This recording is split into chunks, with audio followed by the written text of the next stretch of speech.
Hey, we're live. So, y'all see the TMNT trailer? Nope.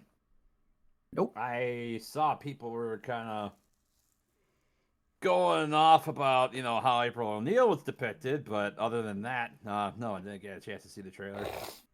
I don't understand. Okay, first, I don't understand that because she was always black in the comics. So it makes sense for her to be black in every other piece of media. My only thing is that Donnie sounds like a literal child instead of a teenager.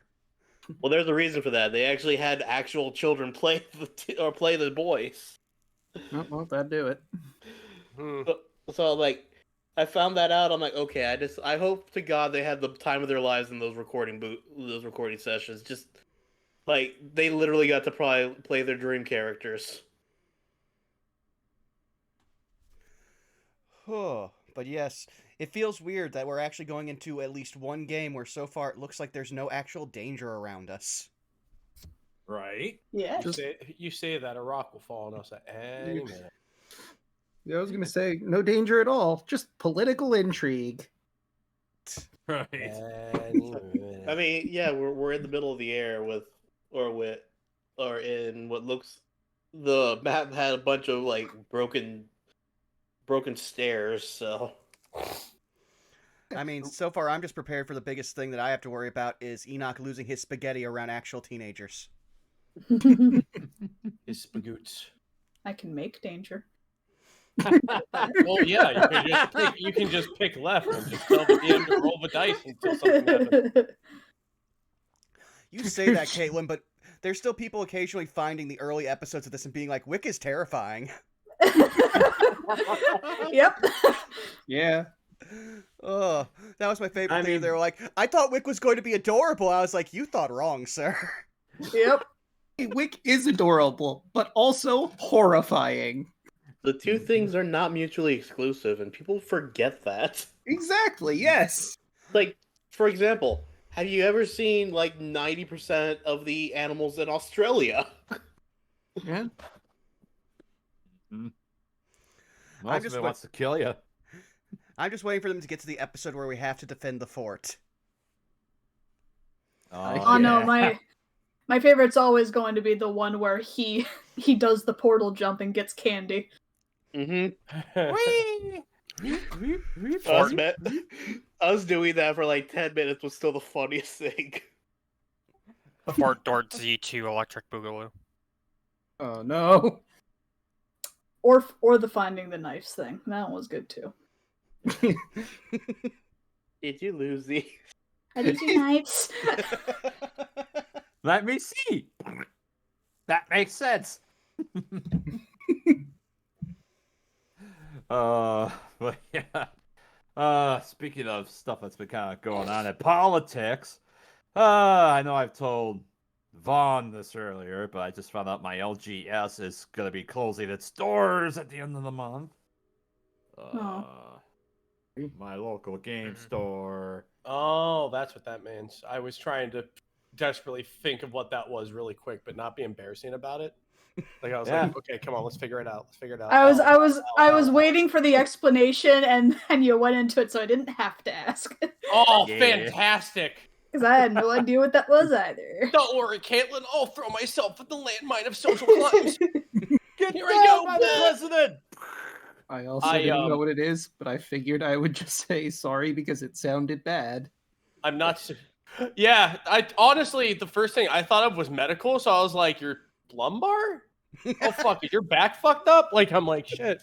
I was about to text my mom, being like, "Fresh me, what's LMS?" It's kind of like, well, what does that have to do with politics? But yeah, the game shop. Basically all of our clubs that we've been playing with, they're like, well, what are we gonna do going forward? To keep our leagues and player groups going, and I'm just like, well, let's just try to figure this out for a split second while I run errands, and I guess it's like the pandemic finally caught up to him. They made it sound like so. I have one friend who's surprisingly his store has survived everything. and I don't know how he's done it, honestly. Yeah. But I'm no longer Scoop Cat. I changed that immediately. Damn it. The second I I loved was gonna say I'm shocked. No, I'm not falling for that again. Like, a few sessions later. oh yeah, no, I'll forget in a couple. You're right. You're right. Just gently hacks into your account, changes the Oh, all right, fine. Is this what you want? Is this what you want? Yes. Yeah. You want my scooping boy? I love this stupid boy. I love him. I want to go. I want to go outside and just like not allowed to have pets, but I like, man. No one bothers to check. I just want to throw my hand out one day and just be like, just drag one in. Just Just a fluffy ball with legs and a scoop. That's all I need. I'll trade him from a kitten to rock the scoop the entire time. What you need is one of those large feed scoops that have like the built-in scale built into the handle, so you can just pick them up and you instantly know how much they weigh. Oh, those you're things. a Yeah. big boy. All right. Fun facts. We were fixing a scale one time, and there was a cat who did sleep on one of the scales. We thought of lifting it up while he was sleeping on it and just seeing how much he weighed. But we also didn't want to expose a cat to be like, did you know there's a thing called a Z-axis? And the cat's like, no! Just losing its shit. Like,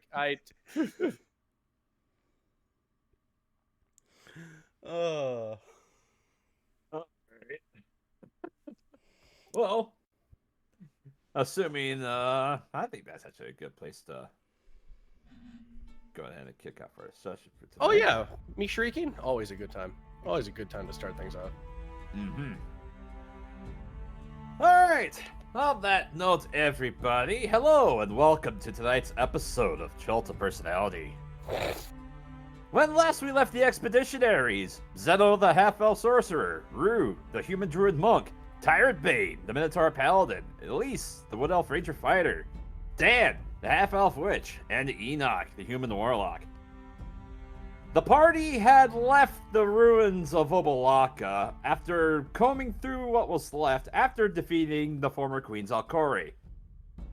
In the process, they also happened to find a couple of other petrified humans that were buried within the pool, as well as one that was in front of the statue of Zalkari's beloved. Upon using Greater Restoration, as casted by Rue, the statues were freed from their petrified state.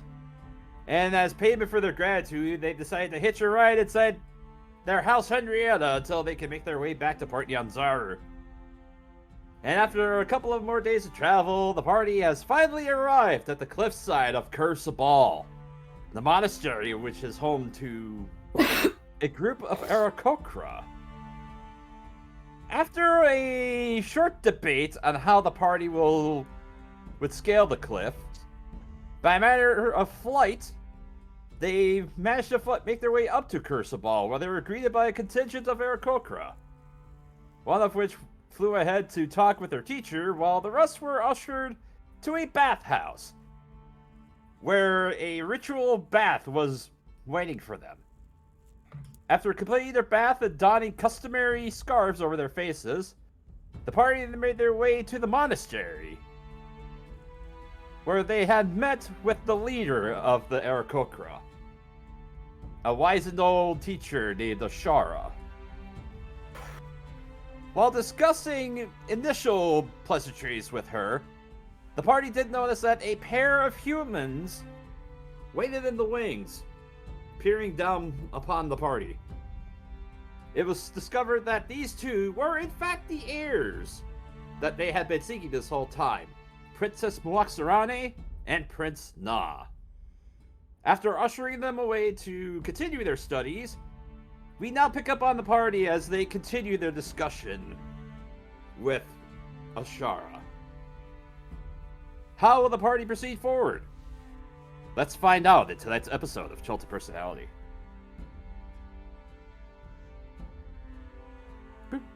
Doop.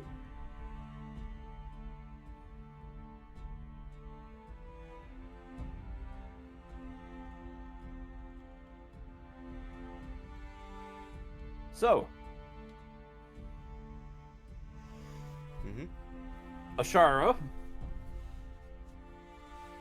after, let's see, I'm just trying to remember specifically because I know it's been a hot minute.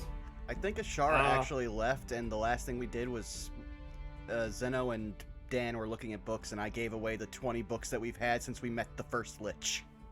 That's right. You made a contribution to the monastery's library, as well as perusing some of the information that was inside around the monastery. And I know some of you were wanting to do something else, I believe.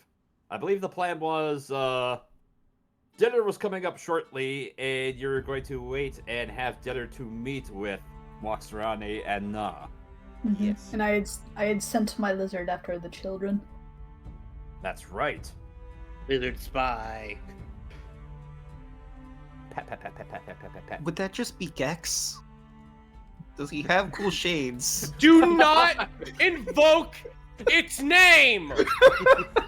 It could Like, be. You're not squat the walls. You don't get a free pass to say Gex. Christmas Town? I'm Jack Skellington from Halloween Town. I've never actually played Gex. I just know it exists, and there's a lizard with shades. You'll give him power. It's like Bubsy. Everyone was like, "Oh, the funny dumb cat," and you know what? He got a sequel, and guess what? They're like, "This game sucks." Yeah, the game sucks. It's Bubsy. And then we got the third game in the third dimension, and then it sucked even harder. And really, Rabbit, who would be silly enough to play that? Am I right? I know, right? Boom! It was me. It was me. Everyone watched it. It was. Oh my god! It was. Oh. That's the sound of a defeated man. I was like, today will be the day. Today the day I play a good Bubsy game, and I played it, and I was like, fuck! Like, I mean, I felt like a winner. I laughed a lot. You did. You did. One got happiness out of Bubsy. But anyway. All right. She snorted so hard, it sounded like a pepper grinder. All right. So, to get back on track here. While I believe it was Zeno and Dan were going to be dealing with the reading books at the library, and Enoch was offloading the books, what was everyone else going to be doing in the free time before dinner? Rue, do what she do. She's wandering. I will follow behind her.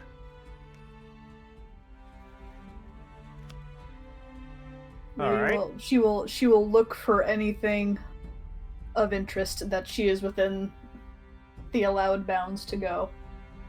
All right. Well, let's see. You have the open maze-like pattern that's on the floor. There is a balcony, a grand atrium which extends above you 60 feet, as well as a winding staircase up into it. Sure, she'll go up. I'll go. Okay.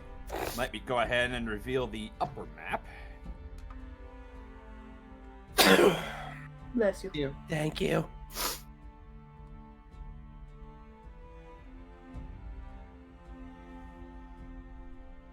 The stairs wind up about, like I said, it's about 60 feet until it gets to the top here. You see there's a door on the left of the stairs as well as a door further down on the right.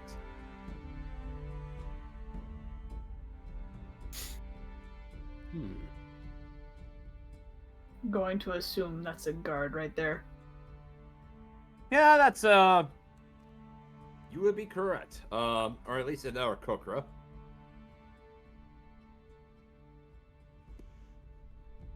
That awkward moment where we don't know if they are monks or monks. Air quotes. Instead of flurry of blows, it's flurry of birds. All Yeah, she'll just kind of mosey up to the balcony. Give a polite nod to the bird. Hmm. Was this where the kids went? Yeah. You saw that. Yeah, that was the direction that the children left. Which door?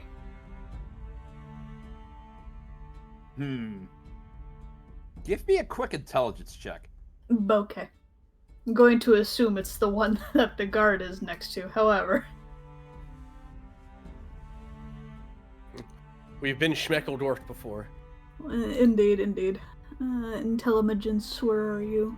There you are. Intelligence 13. Sounds like they meant more this way. See, I've been wrong before.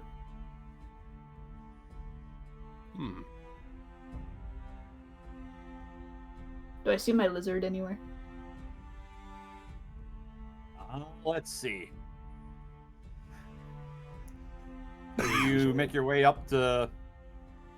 Go ahead. I guess go ahead and place your tokens to see. Where am I? Because I assume she's here. I don't know how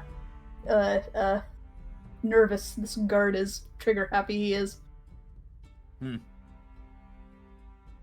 He doesn't have crossbows. They don't. They have hands, but I don't know if the bird hands crash. Well,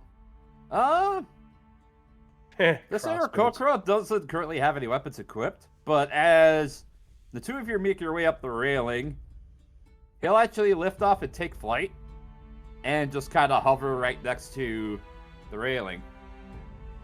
Oh, hello. Welcome to our lovely monastery, visitors. Is there anything I may be able to assist you with? Currently just wandering the place.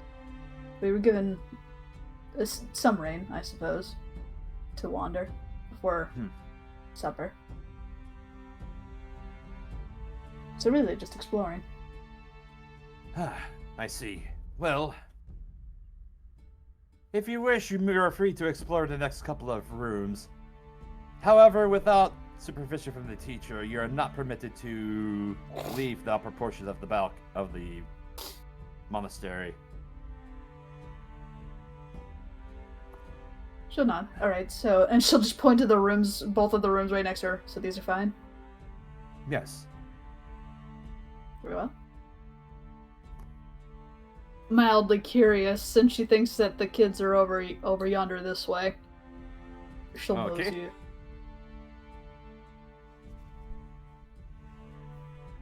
Through the door we go. Alright, you make your way through the door here, and I just realized I'm on the wrong layer, because as you make your way into this room,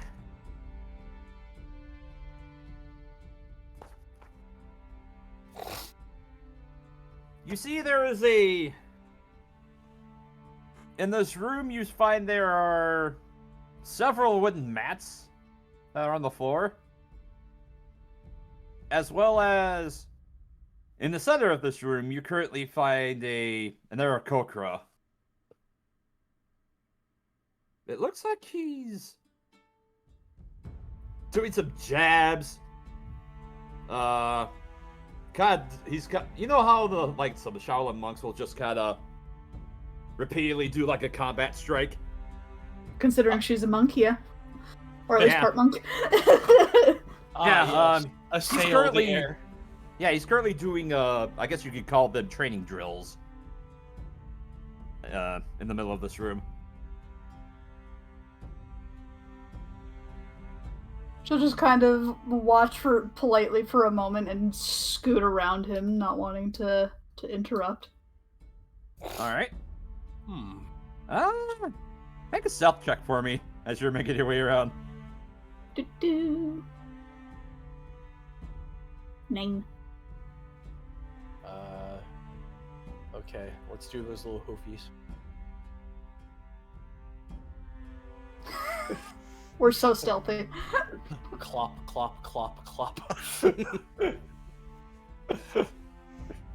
Tire Bane's literally just doing the croc pose. You want me to sneak? I have hooves. I'm 400 pounds. What do you want from me? And you see as he does a kick and he spins around. Oh. Welcome. And he brings his claws, talons together and does a light bow to you. She'll return it. Apologies. I did not intend to interrupt. We were just wandering. Oh. It is quite alright. Outsiders tend to have a little leeway as far as not being aware of our customs, but I assure you this is not a slight on your part. And I mean no offense taken. Well, that's good. She kind of motions to him in general. I take it you were performing drills then? Oh. Yes, I need to. I'm surprised my brothers haven't returned yet, but this is usually my time to practice. During the free hour. Well, your form looks good. He's gonna roll insight check on you. Oh. Thank you. Truth be told, I could use some more practice. She quirks a smile. Would you like a sparring partner? A flash of "oh" appears on Tyrant Bane's face as he slowly looks toward Rue, like, oh, okay. Roll a persuasion check for me. Yeah.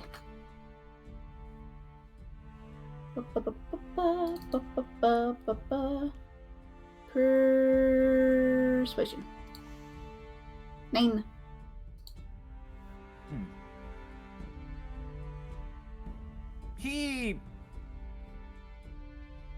He'll step forward 5 feet from you.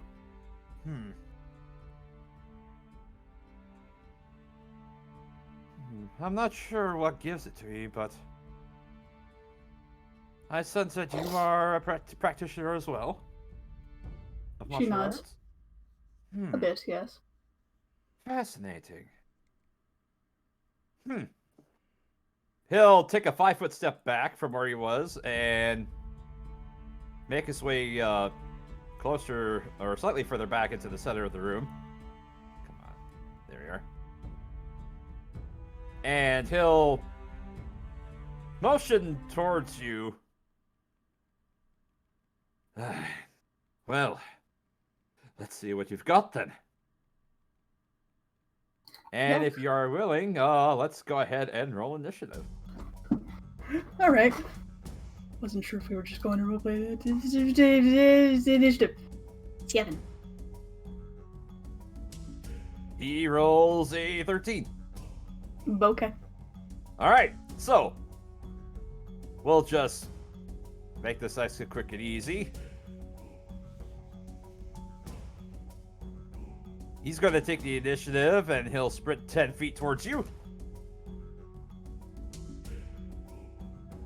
Teehee. Let's see. Alright. Oh god, I forgot to grab their stats. Just look up the Wikipedia page for Crane. You got it. That's an 18 to hit. Yeah, do.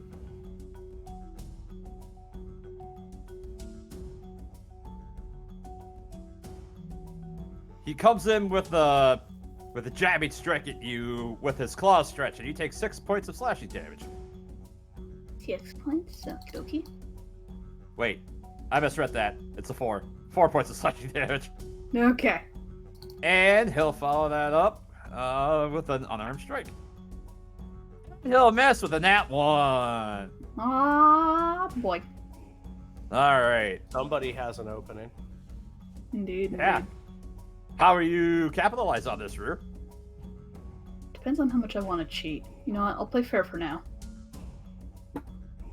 We are getting... Always a good thing to hear. Depends how much I want to cheat. How much am I in the mood to cheat? Ember Man. transforms into a bear right then and there. Now you're boxing a bear. Good luck. Never did establish any rules with it. Berbershki, 25. 25 will hit. Yep. 6. 6. All right. Billy Mays. And we'll do a key point. We're going to do it again. Flurry of blows. With a natural 20. Oh. Yep. Oh, hot damn. And it's the full damage, yeah, so... It'd be 8 So plus eight. 3, I believe. Yeah. Or actually, Or 8 plus 8. 8 plus 8, so Yeah, yeah, so 16 16. damage.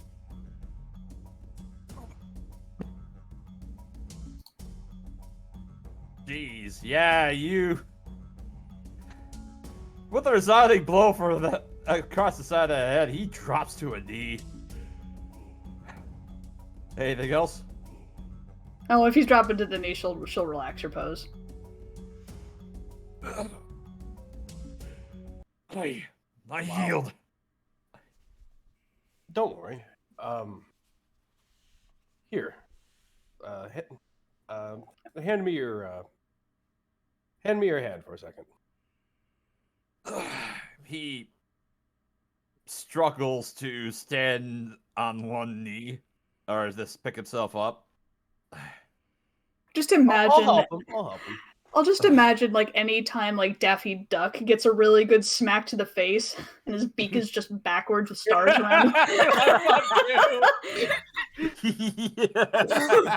He gets up. From You're down- dispelled. From downstairs, you just hear, "Rue, they have hollow bones!" You can breathe Oh, my out of it. callback. Don't worry. I won't forget. I'll never forget that, Lord. I'll never forget. All right. Here, let me try. Let me try. Oh god, I thought your hatred was seen in character for a second. They're just like, I'll never forget. Oh, No. here. Here, let me help you. And I will lay on hands him for the damage that he is persuaded that he has taken through bird-like, through stick thrashing. So I'll heal him to full. That's 16 plus 6, so that's 20. So Thank you, my fine friends. actually no. I'll say it'll take. There we are. Let's see. How much was that? 6, 16. Yeah, it would be 24 points of healing to get him up. There we go. There we are. And the Aarakocra, who is trading here, goes to extend the talent hand to you in a handshake. Well fought. She'll return it. I am Kree. I am Rue. Well met. The pleasure is all mine. He'll bring a talon over his closed fist and again bow towards you. Yep, and it shall be returned. Now we can discern two things from this. One, he wasn't trying, or two, he is basically, since he's an unnamed character, he was basically like just a level 2 NPC or something like that.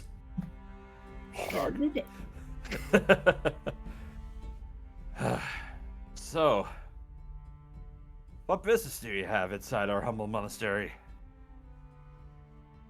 It involves the fate of Omo itself. Oh, really? Indeed. Well, with that information brought to light, Eddie kind of looks back towards the door. Forgive my apologies, but you and I cannot permit you to pass any further beyond this room. Oh? Because the only other hovels that are beyond this point are those of the teacher and of the prince and princess. Only those with the express permission of the teacher are allowed to go beyond here. Oh, I see. Information gleaned. Information gleaned. Do I see my lizard? Let's see. He's just suction cupping around. Yeah, you see, you actually do see your lizard scampering along the wall here. And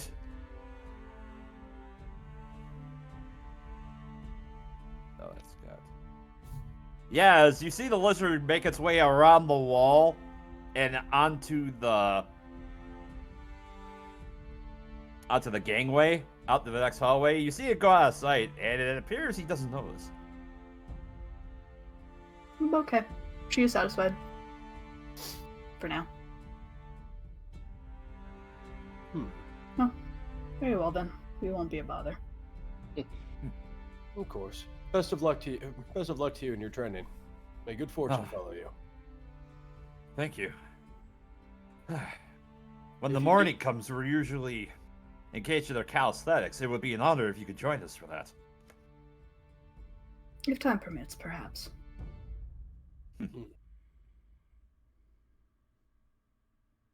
Well, thank you. She'll nod and suppose we'll step out the door. All right. As you go to make your way towards the door, he makes his way to the mat that you saw him training on top of, and he begins to kneel down. It looks like he's going to begin meditating. Okie dokie. You got bodied. He must reflect upon this uber ponage which he received. I'm a great fight. Oh fuck! I didn't even last a single round. When we step back out of the doors, I'm gonna go ahead and flick Rue in the shoulder and heal you for 4. Ah, thank you. Of course.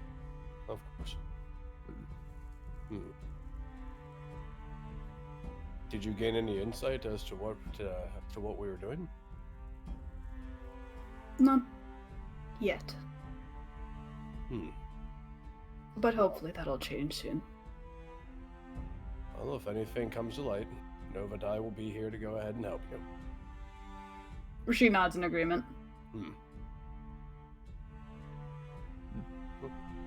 All right. While Rue and Tyrant Bay were doing that, Elise, what were you going to be doing?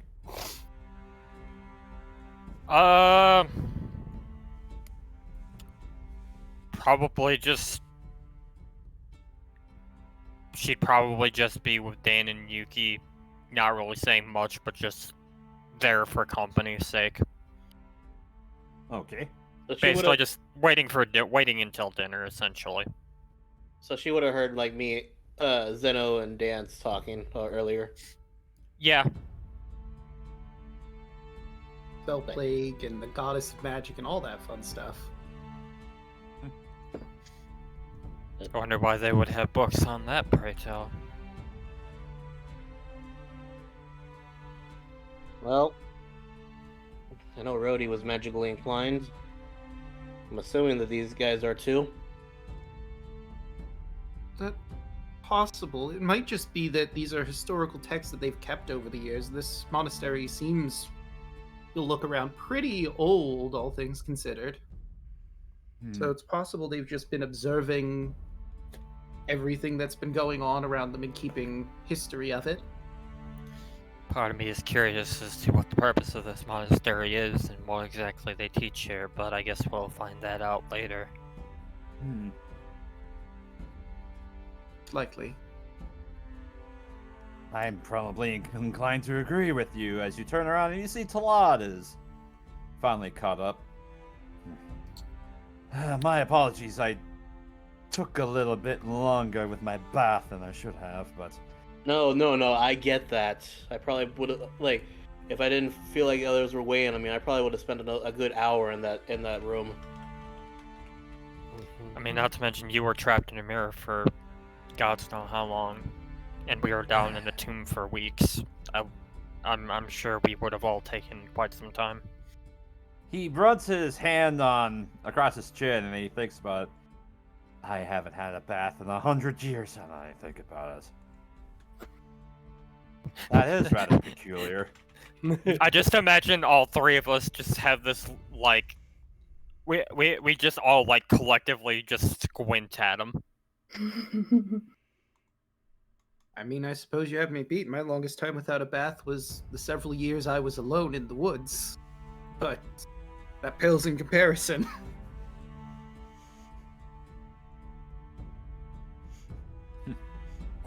Enoch just looks over at everybody. Y'all nasty. I didn't think you were here. He's still just handing out books according to what Milla told me. So here's a book on agriculture. Here's a book on Chult and history. Here's a book on crop tables. Here's a book on politics.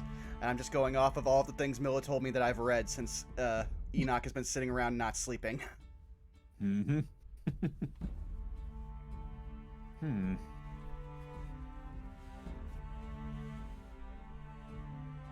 Alright. Alright, and then while that little conversation's going on, let's flash back up to Rue and Tyrant Bane. I guess we're out here now. Yes. We're over here now. Mosey. Alright. You My want to make bird. your way through that door. Alright.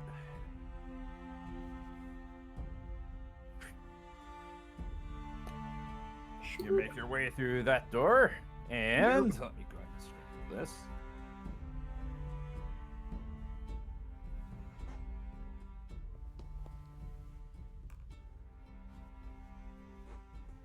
And actually, I just realized there should be an Arakok right here. Let me go and put him on the right layer. Da-da-da.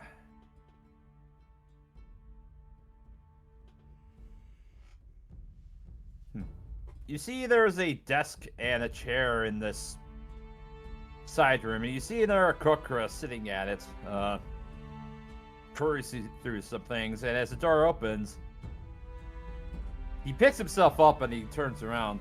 Oh.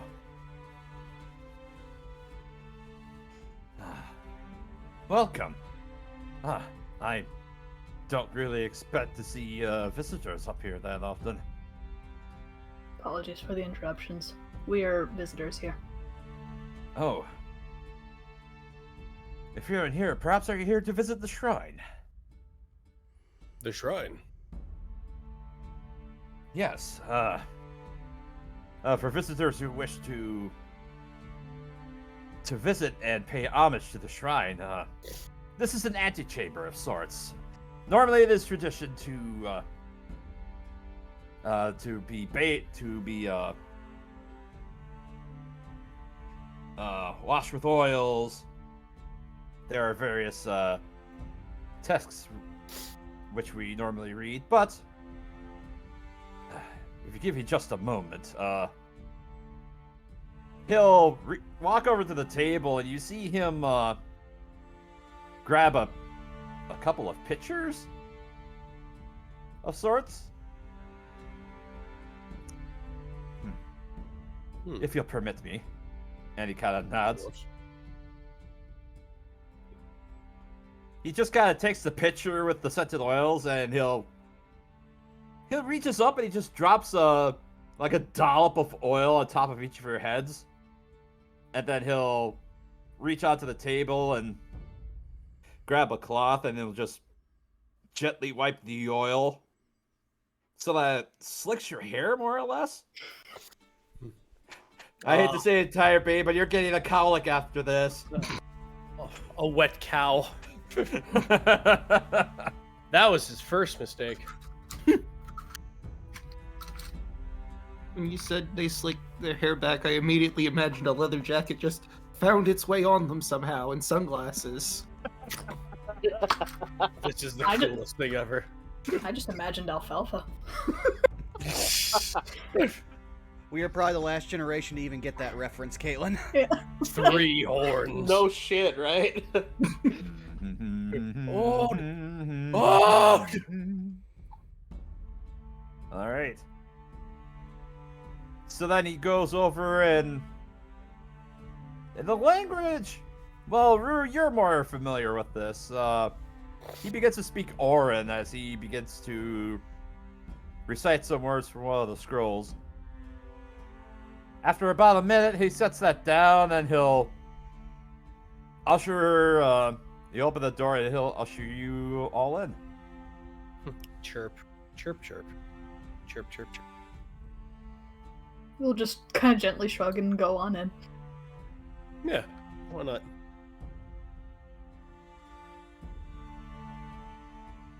As the Aarakocra makes his way in, he'll gently close the door behind him, and you see there's an altar that's in the middle of this room, and at the far end is a feline-looking figure standing rather stoic in the back of the room. Oh my god. Are you telling me a race of birds worships a cat? Meow, meow, As Meow Mike just turns and slowly stares towards you. meow, meow, meow, meow. Meow, meow. Like Nyama dudes. I was like, meow. Meow, meow. Meow, meow. And you see it's a life-size wooden statue of a noble-looking tabaxi.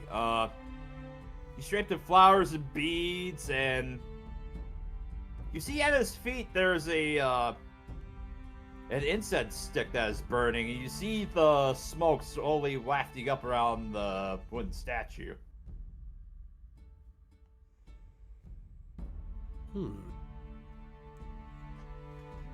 So forgive me, my religion is a little hazy. What does this depict? Give me a religion check. She was asking, but I'll do it. 2. Can. Is it a snail? Nope. Is it any of the trickster gods? Nope.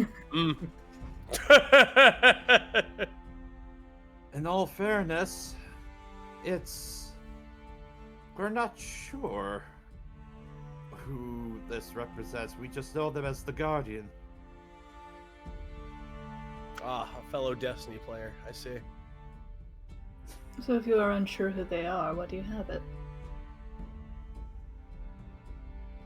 Sometimes it just feels right to have something like this.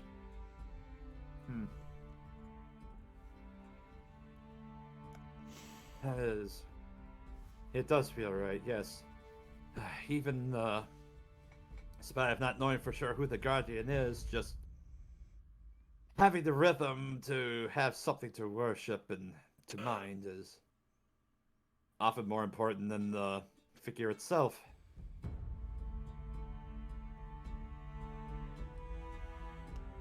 Alright, fair enough.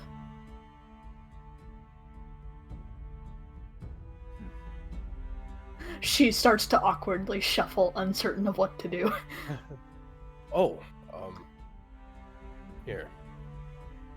And I will just go ahead and just take a knee and throw my right arm over my chest and look down, and I will flare up my nostrils.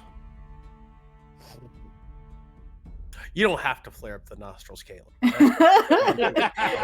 I was gonna say she starts to mimic what he does and stops at the flared nostrils. Sniff.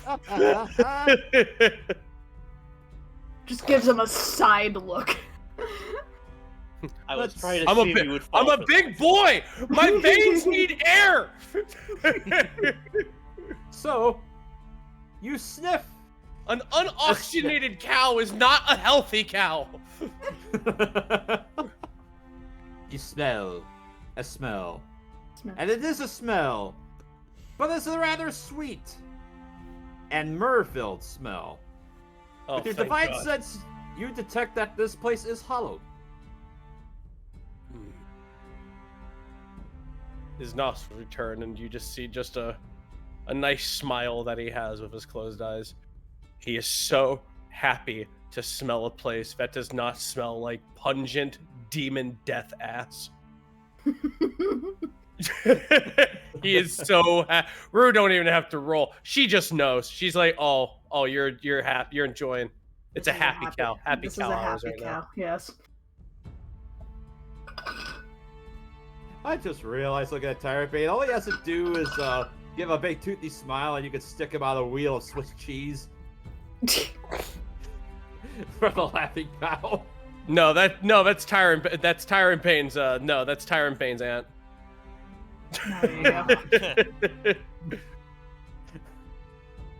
Her name was Milkjoy. It was fun.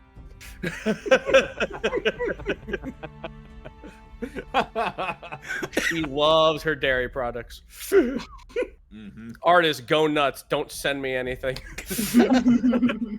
You know what? No. Send me things. You've opened the floodgates. I truly have, and they are milky. That sounds my. cheesy. Nah. Oh my. Yeah, I'm being awful right now. Okay, continue to pray. No, but we gotta milk it for all it's worth. Well, we do. We gotta look at Milkjoy and go, are you ready to be milked?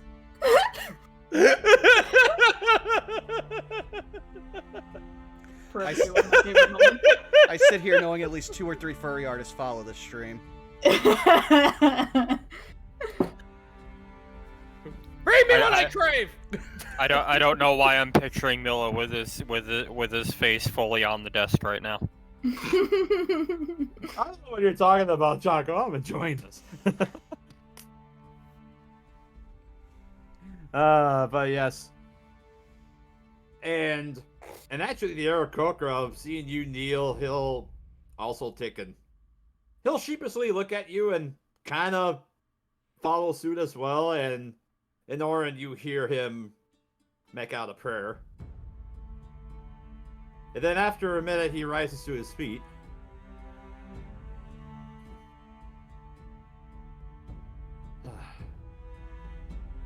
You may rise and go forth in peace. May the countenance of the Guardian be upon you.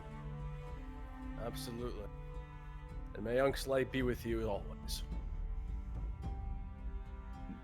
Let's see if he knows who that is.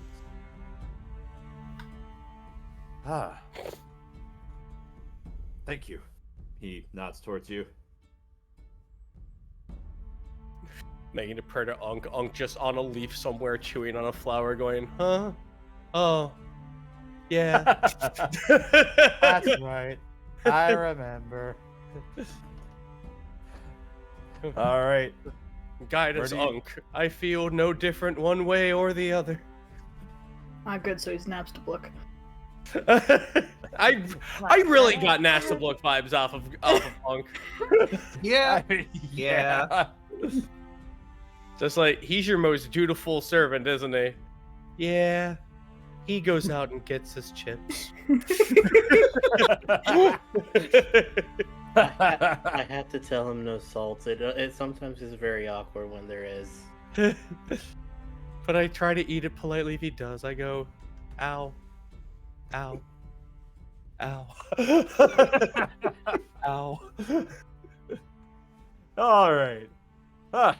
So, as the monk opens the door, he'll usher you out.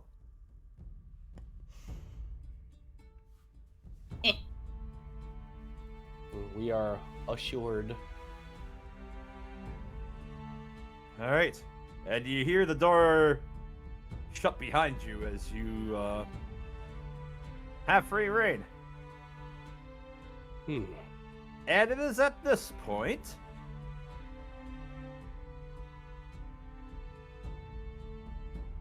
you actually, as the two of you make your way up to the staircase, that one there Kokra that you saw that was mining around here, you actually see him fly up past where you guys were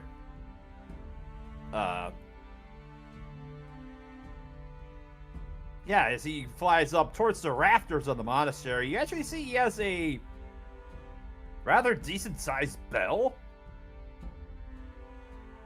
And actually, it's not so much of a bell; it's more like one of those prayer bowls.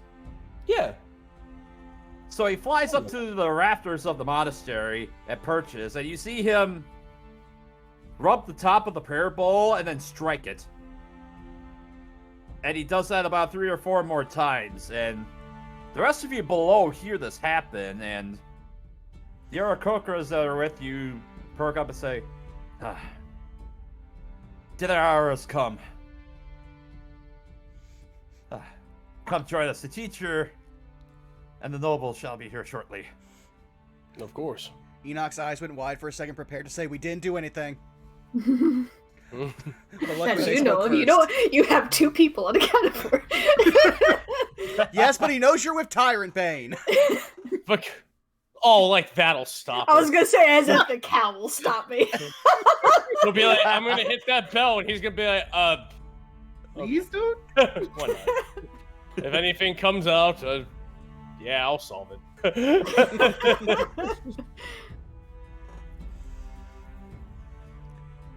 But yeah, I guess so. We're going. Yeah, Unless there's another map, I guess we're going here.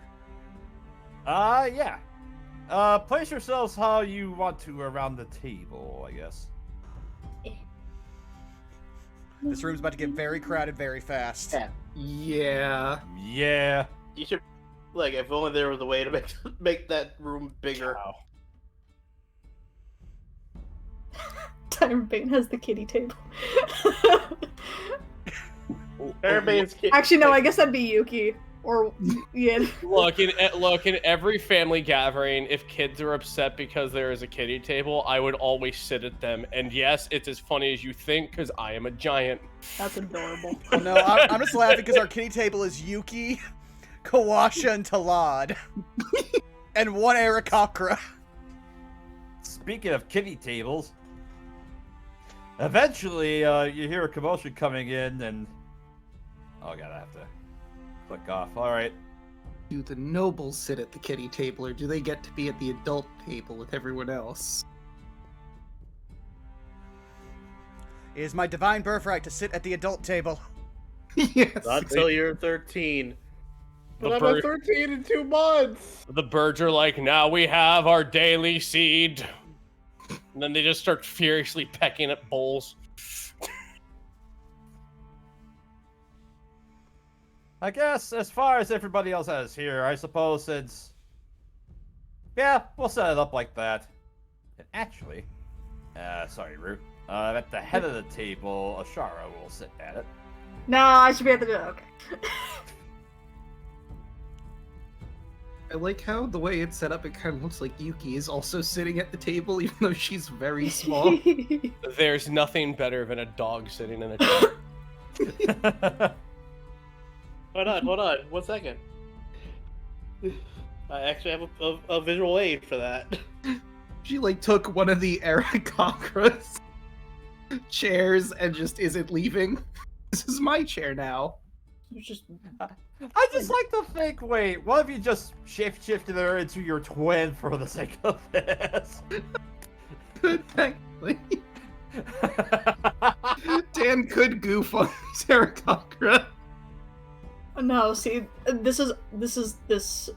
you can't convince me that this isn't what's happening. I refuse. This is all I imagine. Yeah. Perfect.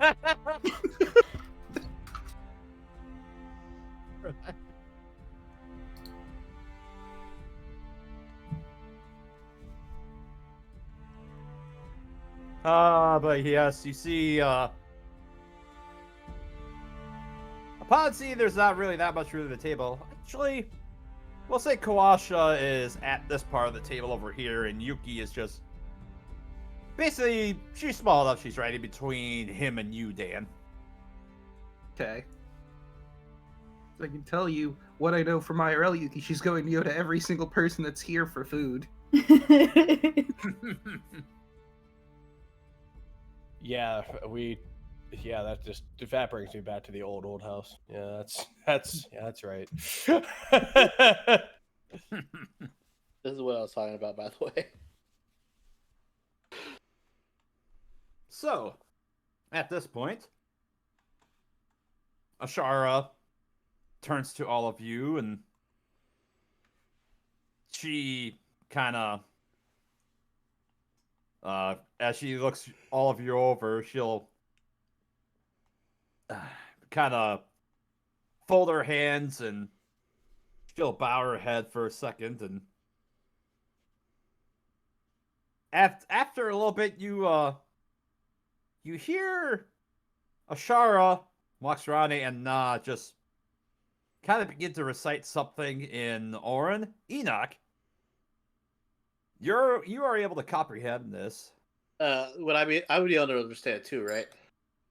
Do you speak Orin? Yes. Or I speak. I put it as avian, but yeah. Like Orin avian. Yeah. Basically primordial air language. I speak bird. Okay. Yeah, you would also hear may the God sustain us and the guests who are here with us this day. Amen. And as they all begin to pick up, you see Ashara begin to, as the food is being brought in for you.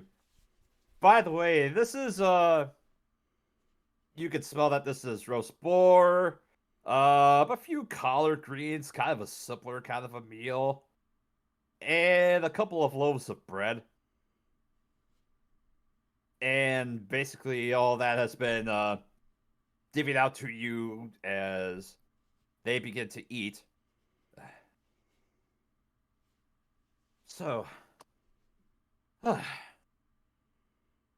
as my scouts have reported, they have sensed somebody who was sparking some activity. I believe one of the things was they saw somebody on the broom, if I recall. As Ashara looks up, looking at all of you. Dan will raise his hand. That would have been me, yes. Oh. I see. So, my apologies for having me kept up to speed, but you managed to... You said you have dealt with the threat in Omu, yes? The original threat, yes. The new threat, not so much. Oh? What was the original threat? The Lich of Sirak. A Lich of Sirak, yes. As he was the proponent of the Black Day.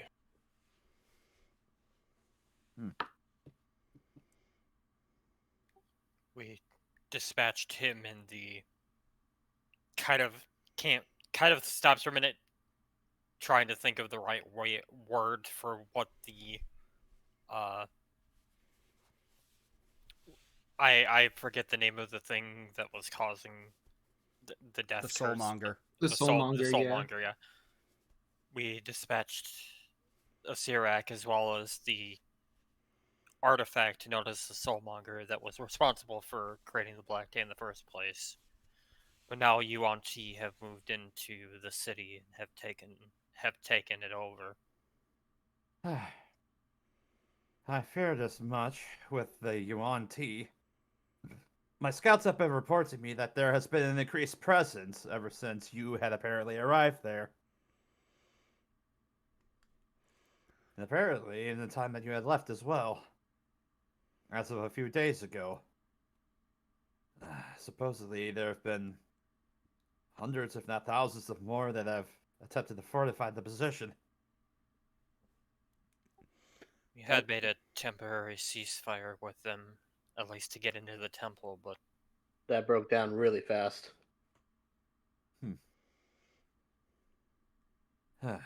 You have my apologies to that, as Ashara kind of goes and turns to you, Tyrant Bane. That must have been hard on your people for so long trying to stand up to such a force. It was give and take for a while. My tribe, the Sunblades of Napaka, have tried for ages to go ahead and at least quell the fighting, or at least go ahead and cause an armistice. I thought at one point there might have been hope, but when I returned to the Temple of Ankh after everything that had happened, it was confirmed by my commander that negotiations did break down. as to where they currently are. We must assume that they are still in Omu. I can only assume back in the lair they had in one of the lakes there.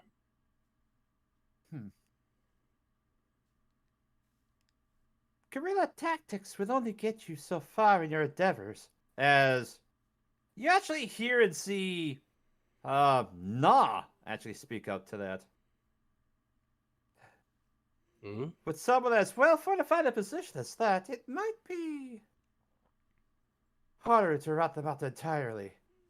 Yes, as you finally hear Moxrani speak up. This is no doubt that we need better forces to rout out that threat that takes place to my proper home. Well, it's funny you should say that because we probably could get that, but our concern is return the land of Omu to its rightful peoples. And he'll point to Tyrant Bane and then point to them. And to do that, we're going to need the help of the forces in Port Nyanzaru. A great force must be mustered. Well, we were in their lair beforehand, but it was a small force, and it was very difficult, not almost miraculous, to escape. well, I assure you that your people will be more than welcome in my city once we go and help claim it. After all, it is my birthright that I must secure. Of course. As you kind of look at her, you notice that as Moxrani in particular is eating, she's not really using any utensils to eat. You just see the food you just see a magical hand kind of floating up and lifting the food off of the plate and into her mouth. Wizard etiquette! Damn it! I mean, to be fair, Enoch's not going to judge. It didn't come up much, but he was partially raised by goblins, so Enoch doesn't go in for a lot of utensils either. We look, my tribe beats like Monster Hunter. I don't know what to tell you. Actually, the better question is how many people in this group actually have table manners? Well, Oh, Zeno surprisingly does. I think Dan would, because he was raised by someone before he lived out in the wild. He so was he like raised- goes back and Dan forth. was raised by grandmas. Yes. You don't do that. You don't A do magical spoon of hand thwapping, and that. There were a and few another years. spoon of keep your goddamn elbows off the table. There were a few years when he was by himself, but like at the beginning and the later halves, it was by elderly women. So yeah, no, he has manners. and God Council of forbid, if you grandmas ever, will decide your fate. and the gods forbid if they ever got so angry that they had to grab the spoon of "Don't talk with your mouth full." Oh yeah, I was swapped with that one a lot. I'd like to believe Elise has table manners out of necessity and not by choice. I say that as she's probably currently eating a piece of boar like a giant ass turkey leg right now. Like to imagine that Rue knows enough that she at least looks dignified. That's about it. But yes, Moxrani continues. I feel it should be easy enough to request aid from the other principalities in that regard. I believe we must send word to them, and they will be required to send aid to us. Yeah, having met two of the trade that. princes, they probably would not actually believe a letter. We'd probably have to have you appear in person. And then the bigger issue is that most of them are, well, not evil, but greedy as all hell. Like, the reason why we need to actually find you is because if we went to them without you, they would probably try to carve up Omu like a giant pie. Well, as you hear Ashara kind of chime in, as much as I would like to have Her Highness asserts her claim within the forces of her Yanzaru, I feel that it would be best if she remained here, safe. Especially if those trade princes were to not take kindly to her being there. What do you mean, Ashara? I must assert my rightful claim. They must yield to it, I just know it. Listen, Your Majesty, things outside of here are not as cut and dry as you might think they are. I'm no stranger to politics, but the most I could go ahead and do is work in a defensive position. After all, being a part of my tribe, we've always been akin to Omu's safety. That includes yourself as well. To be fair, all of us here could probably make sure the prince and princess are safe on a journey back to Port Nyanzaru.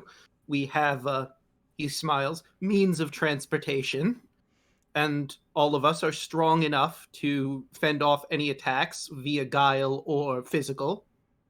You just see Rue smirk into her plate. I mean, at this point, we could just be like, dude, we bodied a Sirak and a demon baby. They're like, oh yeah, of course. You bodied a Sirak and the demon baby. There was an eldritch horror that we just fucking body slammed into a pool of lava and a lich. You got nothing. Well, I mean, also, the last two demons we met in order were turned to dust or dropped into a void. Yeah. If you do doubt it, you can ask one of your bird companions upstairs. We had a sparring match. I won. He's fine. Carping quickly, he's holding the hand going, he's fine. You see Ashara just kind of turn a quick side eye towards Yuru and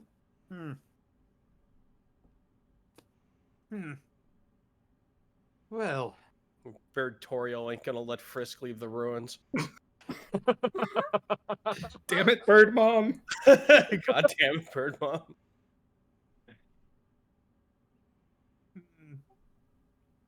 As she kind of thinks about it for a second, Enoch, you hear a voice in your mind. Oh no. As without it for a second, it says, "Oh, this is so boring. I wish things would just go." Oh, hello. You just kind of look over and you see Mox Riding kind of give that wiggly finger wave hello towards you. Enoch, very confused, just like, he gives the wave, just like, yeah, don't worry, things don't stay boring around us very long. Awkward laugh inside his own head. Oh, and just out of curiosity, were you communicating back to her with your own thing? Because this is just one way. Oh, I didn't know. Well, I guess Enoch would then just wave back and then just kind of be like,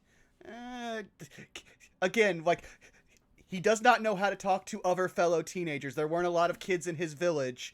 Most of his interactions were with goblins that were either very old or very young, and a very old drunk blacksmith, and then himself for the better part of several years as he walked his way to Baldur's Gate. As you see, as you kind of give that awkward way the back to her, she kind of gives a side eye, and she kind of does that thing where she kind of takes her hand up towards her mouth, and you almost see her kind of like bounce up and down slightly, almost like she's giggling.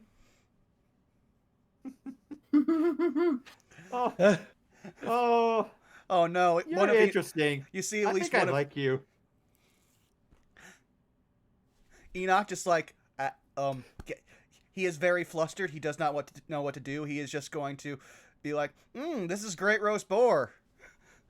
I forgot what seasonings tasted like.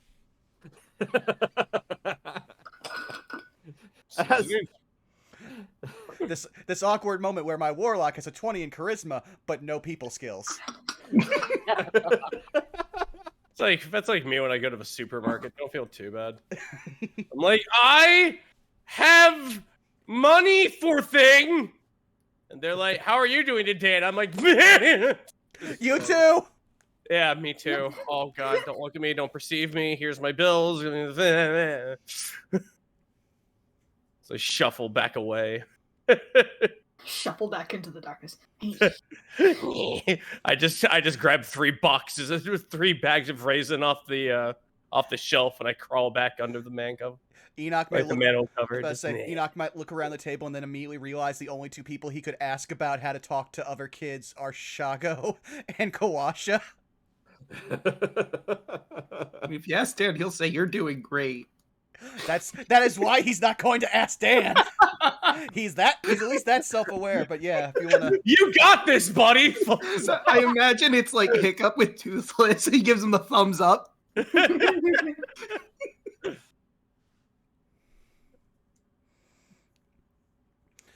but yeah, to be fair, we really do need to amass as many forces as possible. Along the coast, there's a lot of politics going on. There are some forces that would probably join just out of principle, but between the trade princes, there's also it was the Flaming Fists, right? Yes, yes, those that hail for the principality of Neverwinter, as you hear Mox Rade chime in out loud. Those who think that they have the right to my lands. Yeah, that's probably going to be a sticking point we're going to have to argue a lot, but also, between all of us at the table, I just want to clear this up. No, we're not telling them that we found anything there, okay? He gestures to escrow, which is currently filled with several thousand worth of gold that we are not claiming. Fair enough.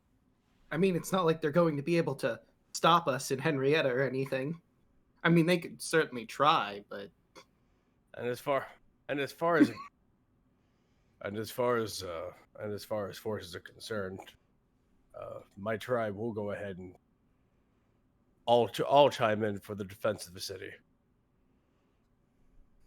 And I will say, however big my tribe is, I don't know, 50 minotaurs. That's scary.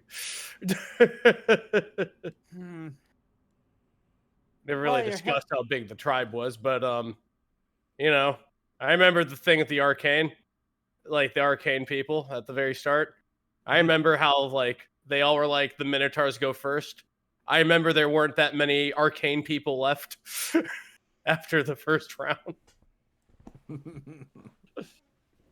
Well, as much as our help will be appreciated in that, as you hear Na, as he's kind of eating through, as you're looking at his beak mask, you kind of see there's like a joint in it where it kind of opens up and he's able to like eat through the hole that's opened up. That's so rad. Your help will be greatly appreciated into helping out my sister. But I do think we could use definitely some more. Of course. Like you said, my metallic friend as just kind of looks over towards you, Enoch. Yeah, no, don't worry. I get that a lot. Been through a bit, that one. I just imagine if only there was a way to... something else that could help stir the hearts and minds of the people. We should make things easier for us. As you hear Shago just kind of turn towards you. With all due respect, Your Highness, I honestly think you might have a heart for being the king yourself. Waxrani just kind of turns at that comment, looks towards Shago, and then down to Na. And you see Na just kind of think about it. He's like, yeah, as if I could ever be king. And he stops for a second. His face, after being like, ha, yeah, right, kind of like that awkward grin, you kind of see it slowly start to turn towards like that Anel from One Piece kind of a gas look. Like, what the fuck? As the gears slowly start clicking in his head, like, ah. Enoch is just thinking to himself, Shago, if you just created a new dynamic problem for us, I will turn you into the trade princess myself. You know, I heard the trickster gods were the ones we carried along the way. You know, Shago's got a little bit of wit in him. I love it. Shago's like, boring! Goes ahead. You hear kind of a thud as walks around. He just kind of drops the glass and then just kind of punches Na on the shoulder. You will have to wait your turn for that. I am 11 years your elder. Oh, you're right. As you hear Na just kind of chime in at that.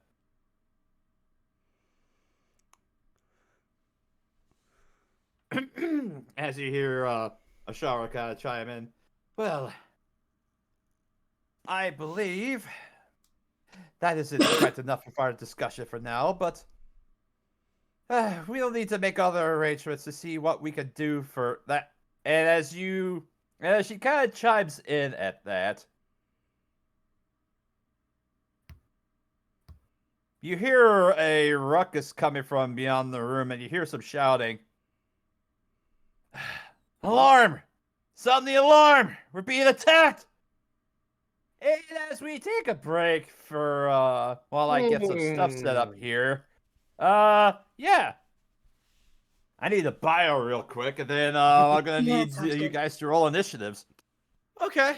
I'll just go ahead and do that now, and then I'll run out to the bathroom. Yep, I'll roll mine stuff too. My initiative. Let's roll Cal. Cal rolls. Oh, good. A 19. Well, that's a nat 20. There she is. I just love Enoch rolled high for once. He needs to get out of this awkward situation. Oh, a fight. Well, I better go, to handle that. Bye. Well, check that. Tyrant Bane just grabs Enoch by the back of the shirt and just drags him. All right, so I also got an 18. So Elise, I think you're going first.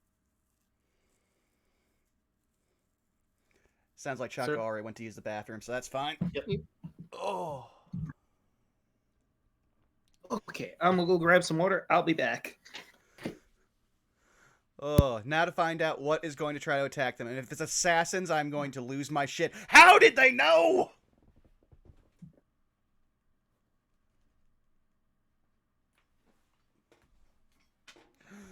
Oh, but chat, I hope you're enjoying the show. Also want to thank Virgil4H for the follow while we were playing. Hope you're enjoying the show. And for all those who are new, just so you know, we upload all of our D&D VODs onto our YouTube. So if Bubba wants to put a link in chat, you can follow on over there, and everything's in handy playlist for you to follow. We're technically calling these continued episodes of Chult Personality our Epilogue, because as I always describe it to people, we left so many loose threads in our game, we were not allowed a happy ending, so we had to keep going.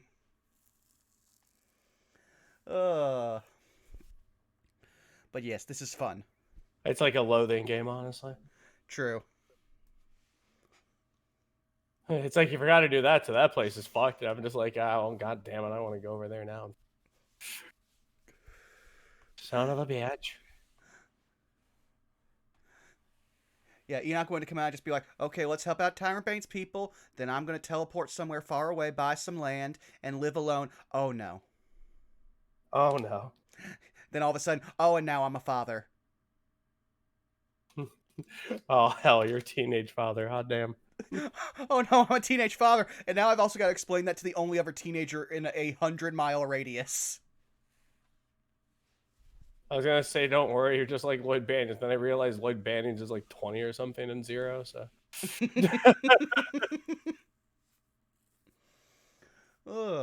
So I'm curious, what are you gearing up to play for Perceivin'? I forgot if you finished we're finishing Dead Space Remake tomorrow. We're finishing Dead Space Remake on Thursday, and then after that we're we got a couple in the mix we want to play. There's actually some French horror games I want to play because I really like French horror. Ooh, that sounds really fun. I look forward to that because I always love catching your perceiving streams. Oh, it's fun. Yeah, I actually So- forgot that Citric jumped on me. He's like, "Look at Humble Bundle. Look at Humble Bundle." I'm like, "Why? All of the Resident Evils." And I'm like, "Oh, but and he's like, "Buy them now." It's like, Oh yeah, the Resident Evil 4 remake's coming out soon too. So that might be a thing we're gonna be doing too. It might take a week, and then to go ahead and do that French game, and then after that, probably get into a second. Probably go ahead and get into RE4 because God, I love RE4. True. And if The the remake remake, or the original? well, the remake's not out yet, so I can't really say that one. I couldn't remember if it came out yet or not, honestly. Man, if there is any game where I like quote unquote beat the absolute fuck out of my GameCube with, it was RE4. I beat that. I could beat RE4 in my fucking sleep.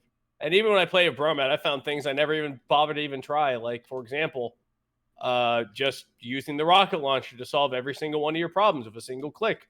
Is that a boss? Cool. El Giganto? Cool. Anyway, don't mind me installing Freedom. It's only 30,000. Oh, I have returned. Welcome back. Well, then I'm going to take a very, very quick bio break, so I'll be right back. You would do All that. Yeah. And I just realized I Excellent. gotta sort through and pick off the Bless you. initiatives. Bless you. you. Bless. Since Vaughn is gone, I can tell puns, and I found 100+ D&D puns that I can pull from now. Ah ha ha. no. Wait. Ah, ha, ha. No. Adventurers walk into a tavern and drop a bag of equipment on the bar. The barkeep asks, "What's with all the weapons?" The adventurers say, "We're searching for mimics." The tavern keeps laughing. The party laughs. The table laughs. They kill the table. Good times. I'm glad I came back as that was ending and didn't hear any of it. Jesus, you peed fast. No, he heard Hyper piss. he heard the pun and he just forced everything into overdrive. No, I just literally it's only 5 steps from my computer chair to my bathroom because I have a one floor house. So it's very easy to have the quickest bio breaks in all of Twitch. Oh, that's for life. Oh yeah. Okay. Dan, you got a D&D joke. This is an old joke, but I can co-opt it for D&D real quick. Here's a try. Okay, here we go. All right. 2 dwarves leave a bar. Could happen.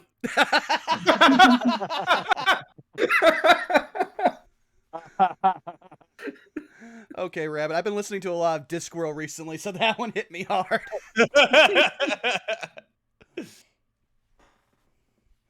Oh, but yeah, do we have everyone back? Let me find out. Yeah. Yep. Yeah. Alrighty, so let me just Not switch the- back on over here. Actually.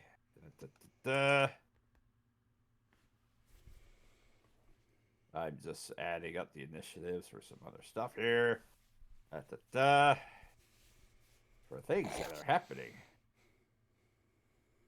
I really hope that these guys are on the city, because if not, Enoch no longer has his ability to fly.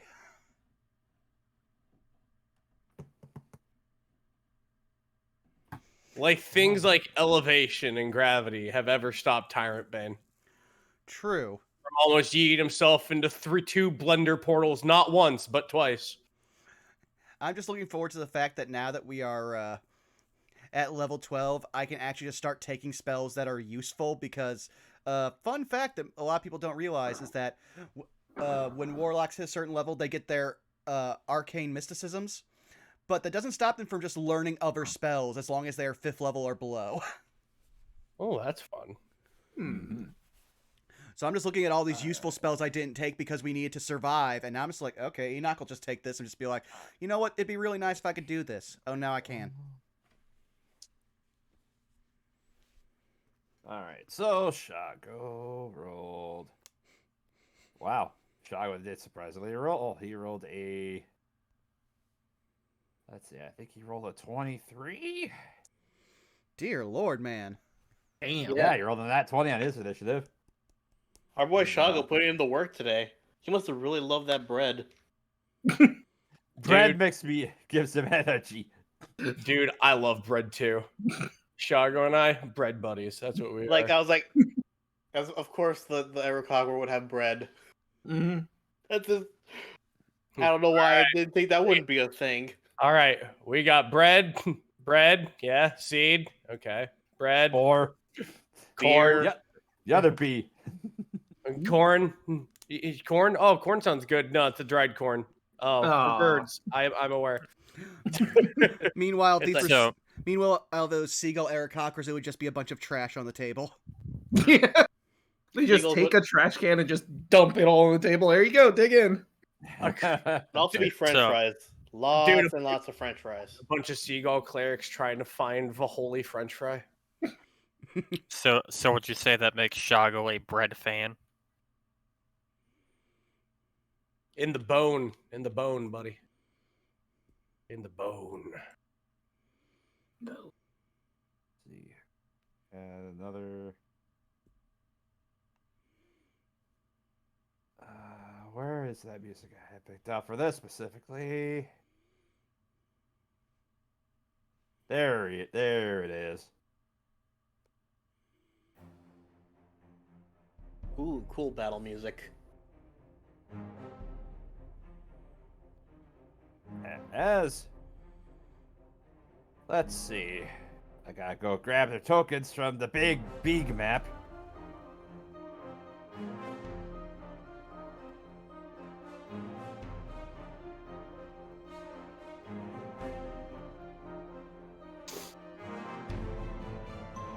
Pay no attention to the facts. Mm-hmm. Gonna just ignore that.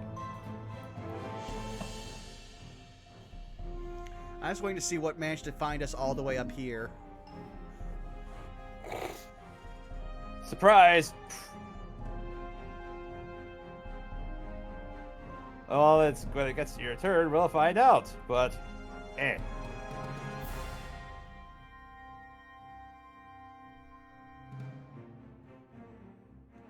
I made the mistake of looking at the bottom corner of the screen, and now I know what's here.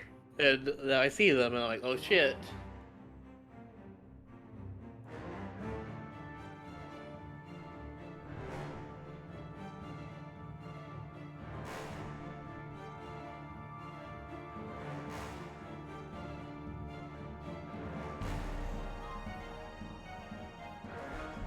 Suddenly, I'm missing the fact that I used to have the ability of always being under protection of Featherfall. Oh, that'd be great. Something that never came up while we were in the Tomb of the Nine Gods. Yeah. Well, did you? Well, you just should have thought ahead. Beard. Listen, it was understandable that Enoch wanted the excess of voices out of his head. No, forgive me. That was toxic as fuck. All right, man, that was my. Oh, you're fine. I know I'm fucking with you.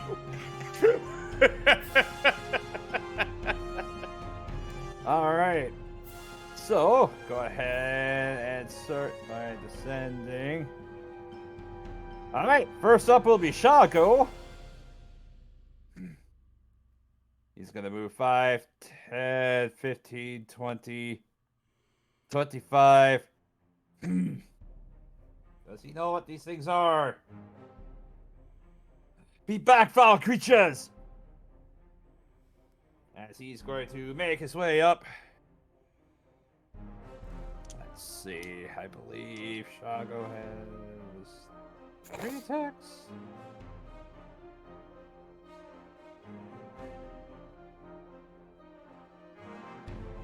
There we are. Yep, he has 3 melee attacks, so... Yeah, he's gonna smack this gargoyle 3 times. Miss. Miss. 1 hit. As he runs forth with a spear with 2 hands.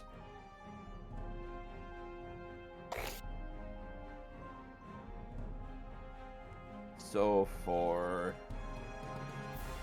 let's see, 11, 15 points of damage on this one.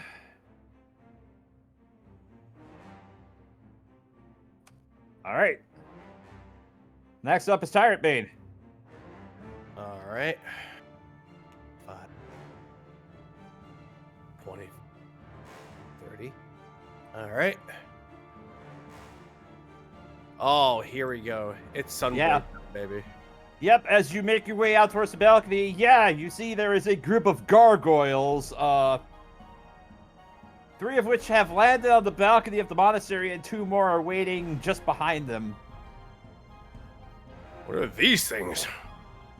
And I will swing with a Sunblade. With that, it's 27. That'll hit. Cool. Second level smite incoming. Check this noise out. So that's 15. Oh, Billy Mays ain't done yet. There's also, where is it? Right. So here's a 1d8 radiant damage just for being a cow. So that's 3. Cow privilege. Cow privilege. And then I said level 2, so that's 48. Alright.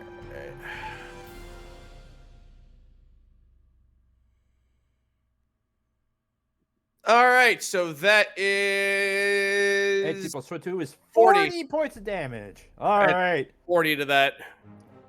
Yep, this gargoyle's looking very rough as your subblade rakes across the belly of this foul gargoyle and light erupts from it. It's still barely hanging on. They're hardy! Swing again. 25. Hits. 13. I don't think I need to do it.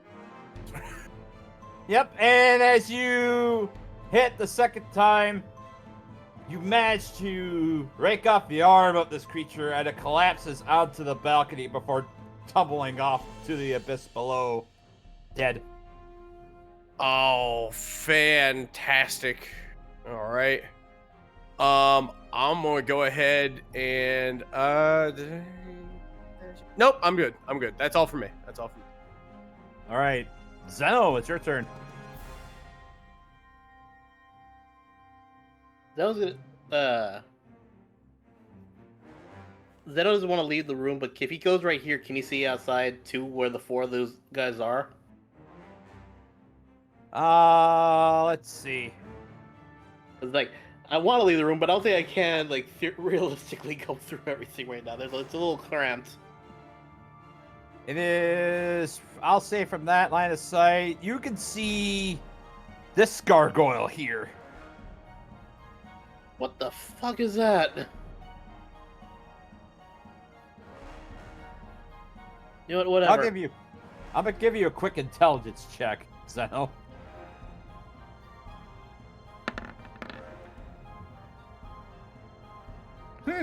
Those look a lot like the statues of the gargoyle-looking creatures that were perched around Omu. They look like lesser versions of the four-armed ones that you fought deep inside the tomb.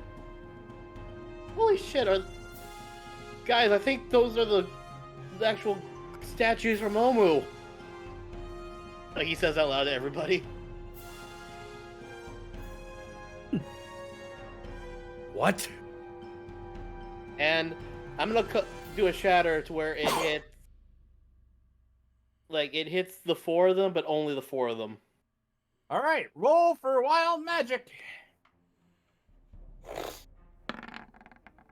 15. All right, no search detected. They make the con save with disadvantage because they are made of stone. And they're taking 19 points of damage.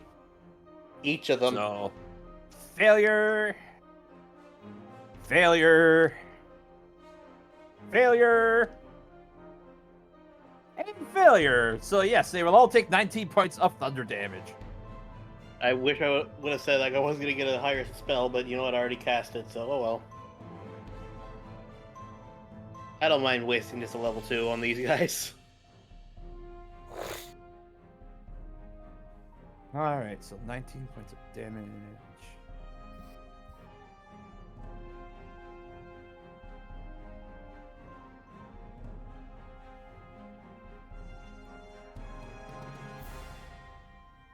Alright, anything else for your turn, Zeno?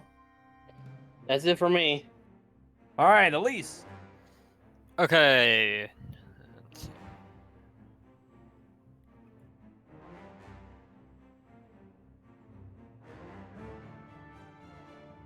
I'm gonna get just right outside the door here. Mhm. And, just for safety,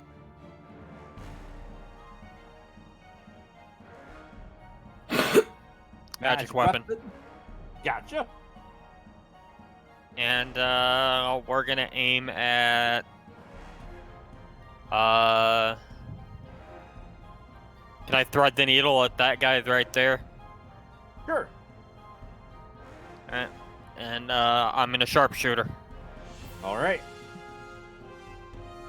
Oh, I have 12. 12 misses. Alright. Sharpshooter number 2. But 20. That'll hit. That's gonna be 21 piercing damage. Plus your Colossus Slayer.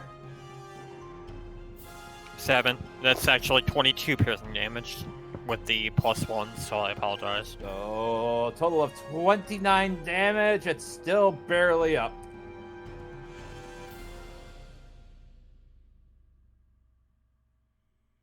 Alright. You know what? Yeah, that's fine. I'll sit. Alright. Enoch. Enoch's going to look at the giant crowd of people over there, and he's going to be like, ugh. And he is going to jump over the table, head out over here, and end up probably here to try to get a look at everything that's going on. What all can I see from that position? Roll a perception check. A bye. Do.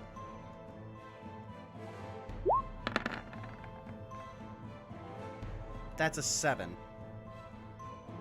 Well, biggest commotion that you see, there is another group of gargoyles that you see down below you. Of about 40 feet below where your guys are at, the next group of houses. You see there are 3 of those winged creatures and a large 4-armed creature similar to the one you fought inside the Tomb of the Nine Gods. Enoch is going to sigh, and well, this is why I had it already prepared. He's going to summon Metalvorn Jr. right in front of the big guy. Alright, Metalvorn Jr. So, at which point that's pretty much all he can do, and that now it's time for Vorn Jr. to start a pummeling. Alright. So, Does a 13 hit? That will miss. Does a 15 hit? For the big boy, that will miss. Alright, well, Vorn Jr. just staying there and burning hotly, ready to keep that guy busy. As Enoch will just yell, "There's more below!" And that's it for him. Alright. Next up are the gargoyles.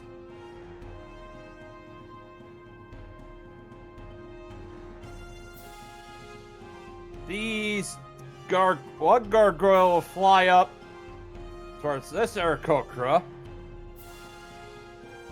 Just swipe that one.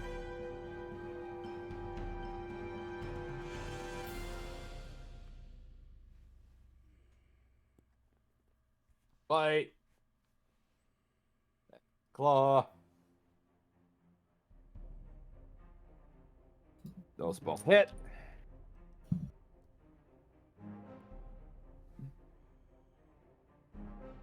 This gargoyle that's flying up here is looking very bloodied from his attack. These 2 gargoyles, 5, 10, 20. Do they see you, Enoch?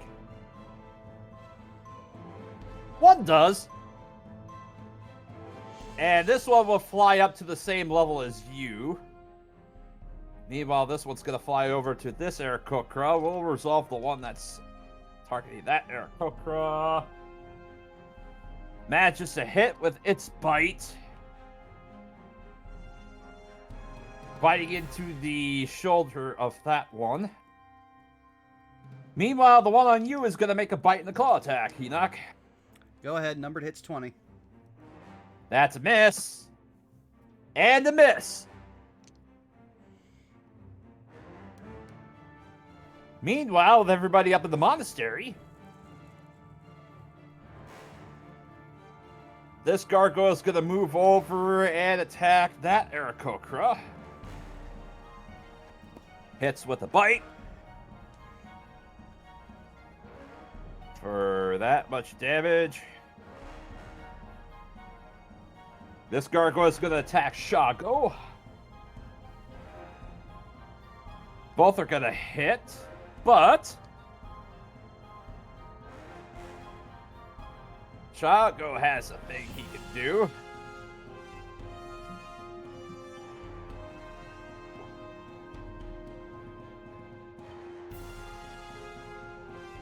Yeah, you see as Shago lifts up his spear and manages to pry it against the jaws and the claws of that gargoyle, making it miss.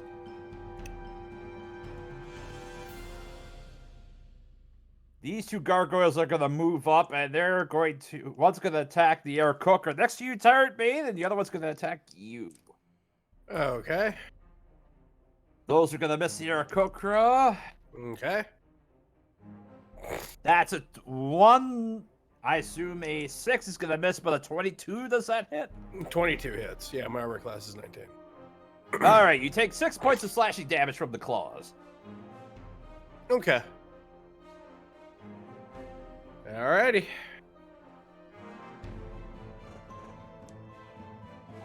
All right. And that will conclude the gargoyle's turn, bringing us to Rue. Okay, I'm going to hear Enoch say that there's more out front, and it's time to get windy. So we can do Oh boy. 5, 10, 15, and we're going to go out. How far away is Bigum's over here? Let's see, that's 5, 10, 50, 20, 25 feet below you. Okay, yeah, Windy Room can get there. It's time to get all up in Bigum's face. For the record, she's going to try to hover over the overhang here, just in case. You know how it is. Okay. But in the meantime, we're gonna do our Heckin' Slam attacks. So we're gonna do yeah. Yep. 26 to hit. That'll hit. And that's gonna be for the first one, and then for the second one is in that one. That'll miss. Alright. So that's going to be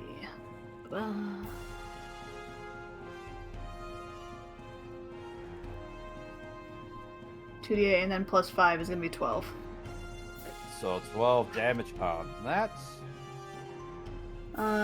And we're gonna get all up in his business, and we're gonna do a heckin' whirlwind. So he needs to make a strength saving throw. Now, forgive me, is it an action to do the whirlwind thing, or It is not that... an action. All right. I just need to be in his space. All right, straight save. Yes. That's cocked. That is 23 saves. Yeah, fair enough. Yeah, he passes.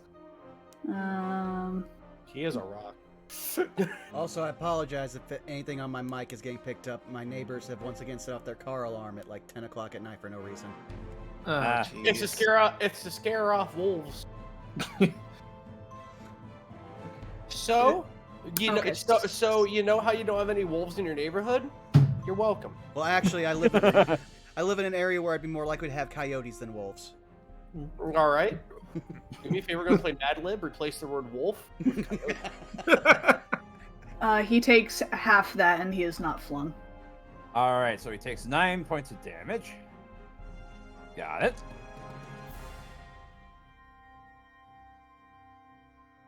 All right. Next up would be the Aarakocra.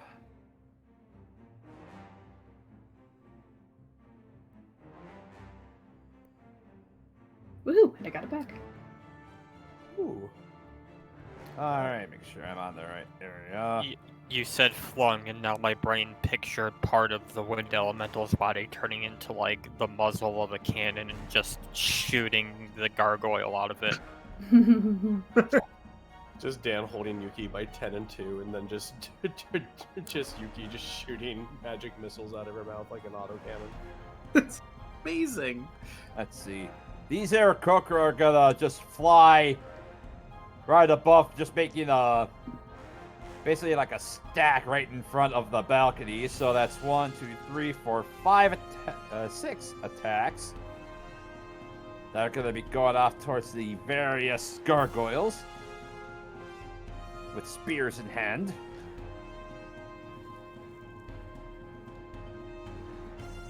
Let's see, that's 1. Bird up. Do do do. 2, 3, 4, 5 hits.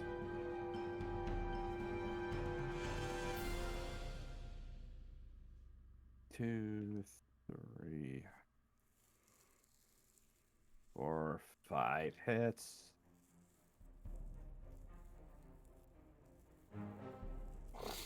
So this one is going to.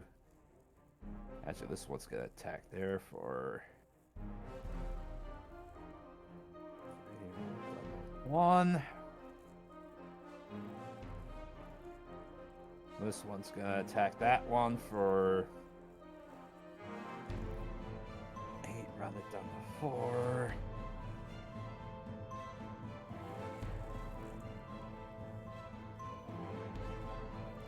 And then so that was 1, 2. That one's gonna hit for 6, rounded down to 3.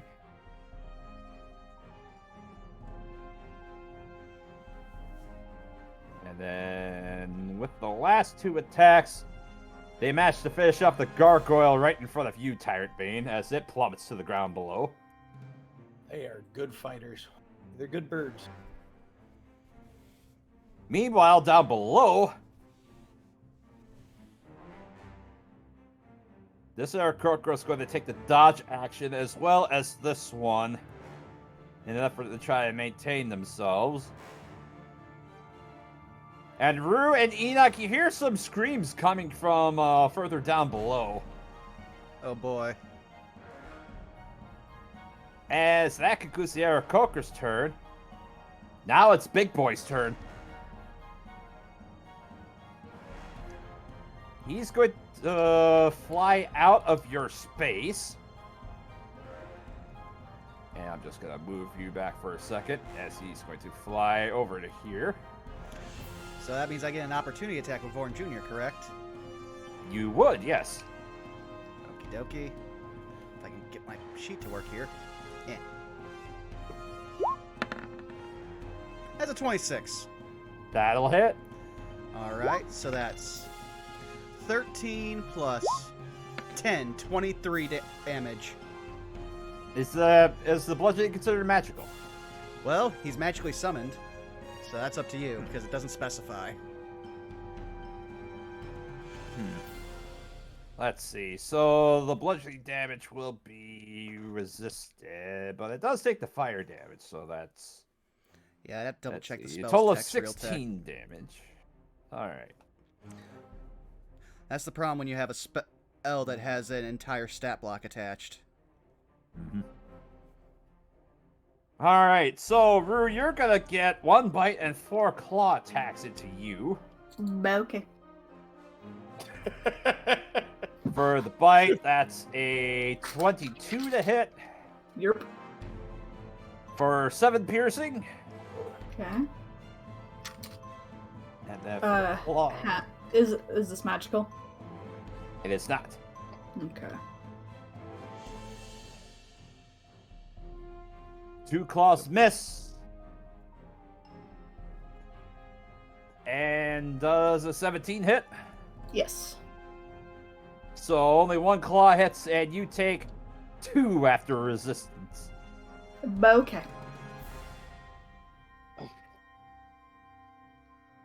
All right. And that is it for the giant gargoyle's turn. Next up is Talad.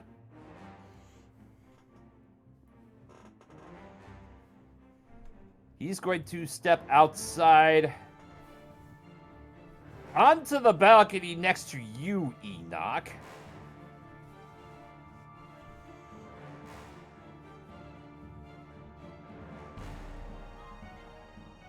Let's see. Yeah, his spell list is real interesting.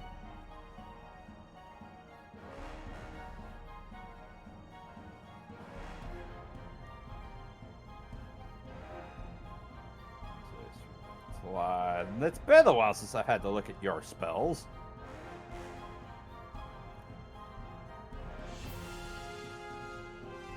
He also still has the mace, I should remind you. That is true.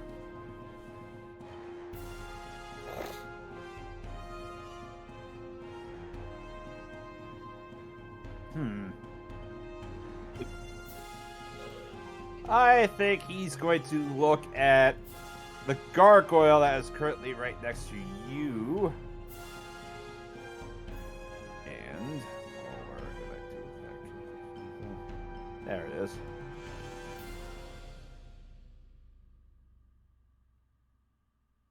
Actually, so many choices with spells here.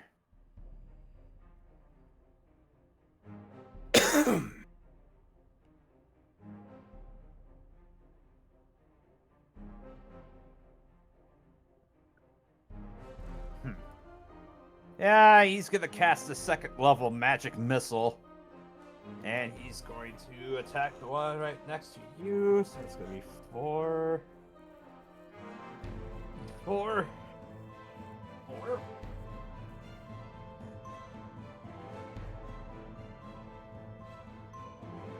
Bruh. For 9 damage.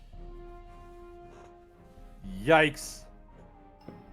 1 off minimum on that. 9 whole damage. more That's not zero. that's not a lot of damage. Listen, I'm just glad he didn't cast Cloud Kill, because that would have killed pretty much everyone down there except Rue. Oh, kind of small. All right. Next up is Kawasha.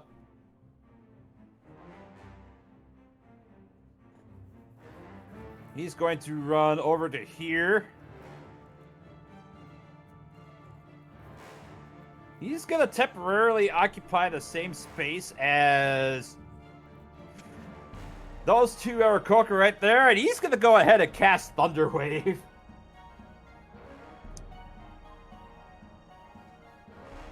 That's a pass. And a failure. And since it specifies, cast it at 1st level. Ooh, very nice. For 13 points of thunder damage, we'll say this Bingus over here passed. So that was...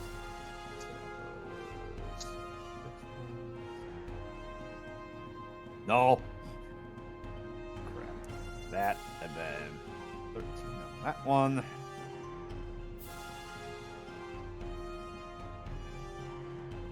And he's going to risk the attack of opportunity as he steps back. Thankfully, only 1 claw hits. This match is raking to him for 5. All right. That'll conclude Kawashi's turn. Yuki. All right, Yuki is going to move over to here. Since she's tiny, she can stay in the same space as Tyrant Bane, right? Or did we rule? Yeah. Okay. Yeah. So she's going to stand right between Tyrant Bane's feet and give a heckin' bork to this particular gargoyle to grant advantage to whoever attacks it next. All right. That'll bring us to you then. All right, so pretty sure they have the window gargoyle situation handled, so I'm going to hop on my broom. That little token we have for that. Boop. I'm gonna fly out this door over here, joined the outside party. I get 50 feet of movement, so I'm not exactly sure where I can put my token out there based on where I was. Is that good, or do I have more movement potentially? Yeah, distance-wise, the scale is about the same, vertically, so... Okay, so... Like, you probably go up maybe like 10 feet in the air to go over the table. Mm-hmm. So that'd be 30 feet, and then from like there, that's... Oh yeah, no, and then I'd have like maybe a little more leeway. I can see the battle going on down there with Wimby Roo and the giant gargoyle, yeah? Yep. Alright. So I'm gonna give this one another go. Dan is gonna point at the big ol' gargoyle. And he is going to shout, Vinculamentis! And cast Mental Prison on it. Make sure that thing gets locked down. Has to be a DC 17 intelligence save. And that's It the fails. Oh, that's so good. So, he is locked down there. If he moves from that spot at all, he is going to take, I believe, it's 10 d10. Let's see. The target succeeds automatically if it's immune to being charmed. On a successful save, it takes 5d10. Spell ends on a failed save. It takes 5d10 psychic damage. And you make the area immediately around them appear dangerous in some way. I'm going to make it a swirling wind with all sorts of blades and hammers and other weapons spinning around him. And he cannot see or hear anything beyond that. He's restrained for the spell's duration. And if anybody moves him out, he's going to take 10d10 psychic damage. Or if he tries to attack anyone from inside, he'll take 10d10 psychic damage. Mm-hmm. I'm so glad this worked out. All right. He ain't going nowhere. And you know what? As a bonus action, just for the fun of it, I'm also going to break his legs with my crit vengeance. I'll break his legs. Crap.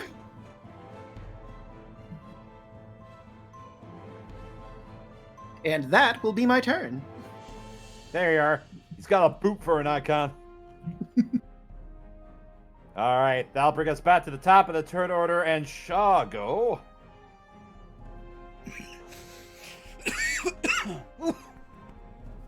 Don't die. As I make no promises. let's see.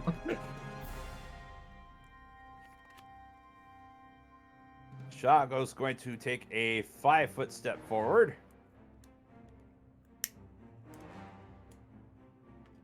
And he's going to attack the gargoyle right in front of him. Miss. Hit. And a hit. Dear Lord, where were we when we found out that Shago was on par with fucking Lucanu? Hmm. So that's for... Yeah. No, that one's better, though. Let's see, still... That one's still barely standing. That'll bring us around to Tyrant Bane. Sweet. I'm going to attack the dog-marked one. All right. Roll with advantage. That is a 17. That'll hit. All right, let's do a first level smite. Bam, 13. Plus the D8, plus the D8, plus the 3D8 from the smite. I'm just going to consolidate them all into 48. Mm-hmm. That is 22, so that's 35 radiant damage. With a swift strike from your sunblade, you cleave the gargoyle in twain as it plummets to the ground below.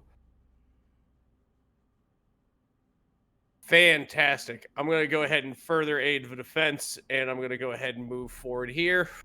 And I'm going to attack this one. So, that's 14. 14 misses. Okay, that'll be the end of my turn then. All right, Zeno. Now that there's more room to go out there. Zeno's gonna come out here. From here, I can see the two of them, right? Yep. It's time for another shatter. Roll for wild magic. For the 4. And at what And he's level you're gonna, casting? this is gonna be a level 3 because I want to see if I can try to kill both of these guys at this point. Okay. All right, rolling with disadvantage because they are made of stone. But shatter, I thought you said it was advantage last time. They Make the save with because they make a save. disadvantage. Yeah. Yeah. Oh. Let's see. That's 1 fails and 1 passed. 14. I did less damage than I did with a level 2 spell. Wow. That'll happen. Unfortunately, they are both just barely up.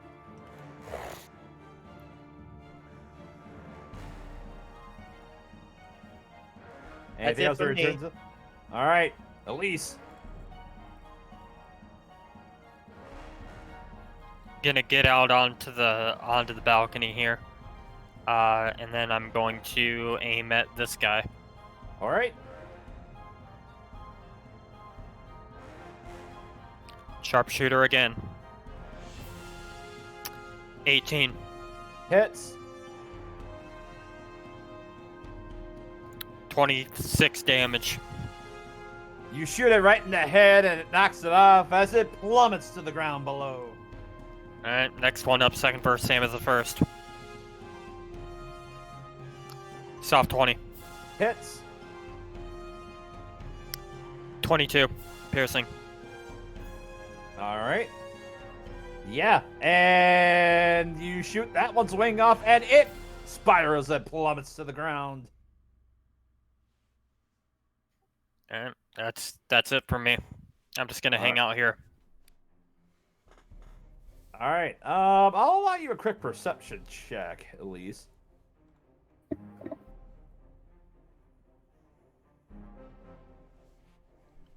$16. You do hear commotion coming from below you. Look down.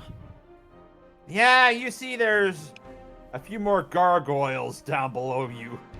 About 40 feet. Excellent. Delicious. All right. Next up will be Enoch. Alright, well, it's time to start up the Wombo combo, so excuse me 1 second. Enoch's just going to look down at the gargoyle that's attacking one of the Aarakocra, since Rue and Dan seem to have the big guy on lock. And so, we're going to see a little spectral wick appear right behind this guy.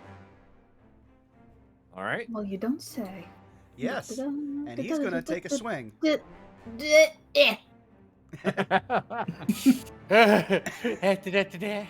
Second here. I'm here now. If only I had voice mod. Could give him a ghost voice. Also, I just realized I had to fix something here. That'll make it easier. Does a fifth... Oh, actually, no. He would have advantage because he's flanking. Well, Rue's technically a spiritual weapon. He doesn't get advantage. But, however, I will say a 15 does hit. Okay, groovy. So that's 10 force damage. All right, 10 force damage to that gargoyle. And to the one right in front of it, Enoch's eye is just going to glow purple as he is just glaring at this guy. And, DC 17 intelligence save, or it takes 11 damage. It fails, and that was the one next to you, yes? Mm-hmm. All right, so 11 points of psychic damage on him. It also has a minus 1d4 to its next saving throw. Gotcha. All And right, then I'm sure Thorn to mark Jr. is that. going to turn his attention to the one that is being assaulted by a spiritual weapon, and does a 13 hit? That will miss. How about 19? 19 will hit. So that's 14, and then another 2, so that's 16 damage on top of the 11, on top of the 10 it already took. All right, so that's going to be 9 with the resistance. So yeah. Well, no, it would be his spiritual weapon's 4, so it'd be 10 plus 7 plus Oh, I was counting for Junior's attack. Yeah. But yeah, total would be probably about 19 damage. And that Yep. ends all of the things that Enoch can do for right now, because he can't shoot an Eldritch Blast with this thing in 5 feet of him.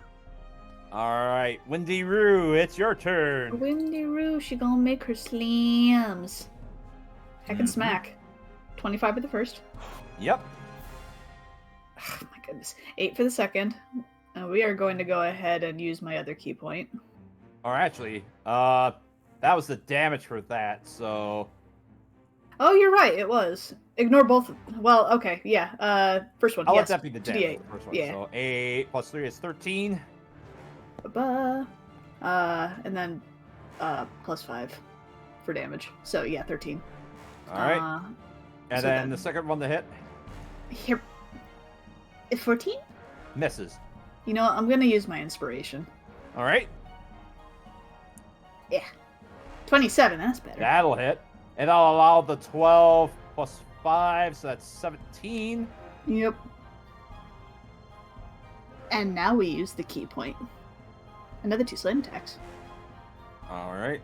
16? Misses. Yeah. 27. Hits. So 19. All right.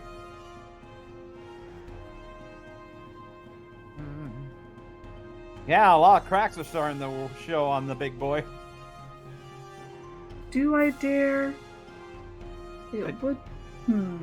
If it changes your thing at all, my prison I made around him is only perceived by him, and it says 8 creatures, so you wouldn't be affected if you wanted to hop on top of him and try and force him out of the cage I put him in. To That do was the 10d10. thought. I just wasn't sure if it followed him or not if I did force him out. No, if you force him out, he has to take the 10d10 damage immediately. But okay. Whirlwind. Ah, Okay, well, strength save. That's a 23. It passes. Yeah, he do pass, but he does take half of 11. All right. All right, and I'm just sliding you out to the side for a second so I can do the math. All right. Next up are the Aarakocra.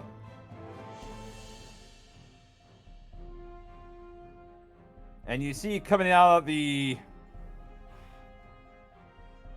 house below, you do see a bunch of Aarakocra begin to fly out. Oh, come on. Roll 20. Why are you misbehaving me? Oh, Brew God. cloned. Wait. What? Wrong token. Hey, there you are. There you are. You see 3 Aarakocra begin to fly and dash upwards towards the monastery.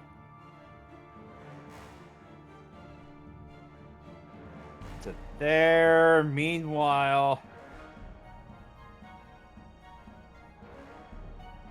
Ah, I completely forgot about the gargoyle down here that should have been attacking that one. So let's resolve that one real quick. With disadvantage because of the dodging. That's miss. That's gonna hit, however, as the claw manages to take out the Aarakocra above you, Rue. Oh no! We have people with Spirit of Dying, so they aren't necessarily dead. Because they don't make that horrible fall all the way down. They could be on the roof. True. Just Let's falls see. in. It just falls into me and is flung around like a drying machine. We'll say his body lands right there. God, that sounds funny. What I imagined is Roof Yeah, flings I do it have it. down. Roof flings it down the stairs. It just falls comically for several minutes all the way down. All right. The Aarakocra that is being flanked by the spiritual or the gargoyle and spiritual weapon. Thankfully, their attacks miss. I mean, also Meanwhile, Horn back- Jr. hit him, so... Yep. Meanwhile, in the monastery, I should also point out there's one still in front of me. He can attack. mm-hmm.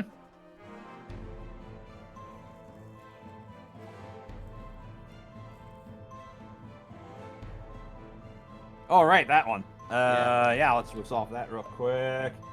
Gargoyle's finished from the turn order. That's a miss, and that because I deleted the token that was tied to the initiative. So Right. yeah, my apologies there. No worries. All right, so the gargoyle misses you, Enoch. And let's see, the Aarakocra that are inside the monastery fly out.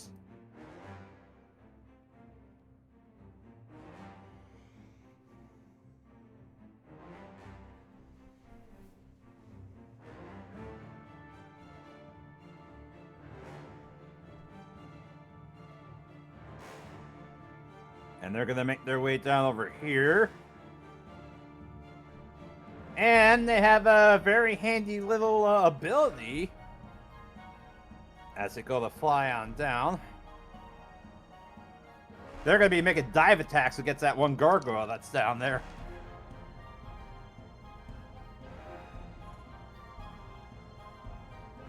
That's going to hit.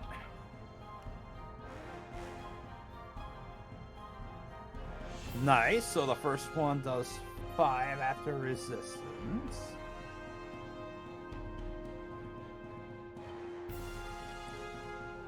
Second one misses. Third one misses. Fourth one misses.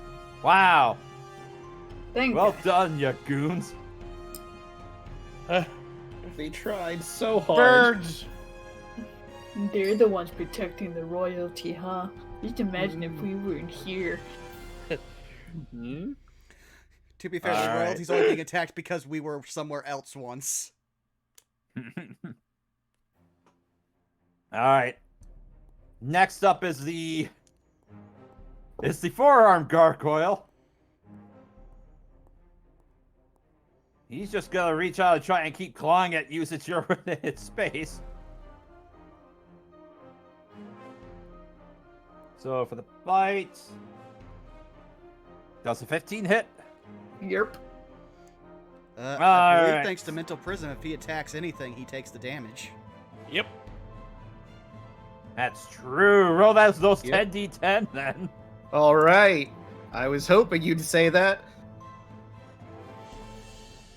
If Roll20 can think about it. It's going to take 44 damage Jesus Christ. Lord. as Is the he arm alive? goes through. Boom!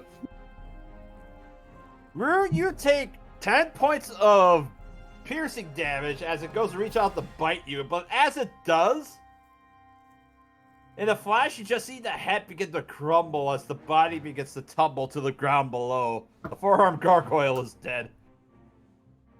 I love that spell. Do I still take that damage then? Yep, Okay. 10 points.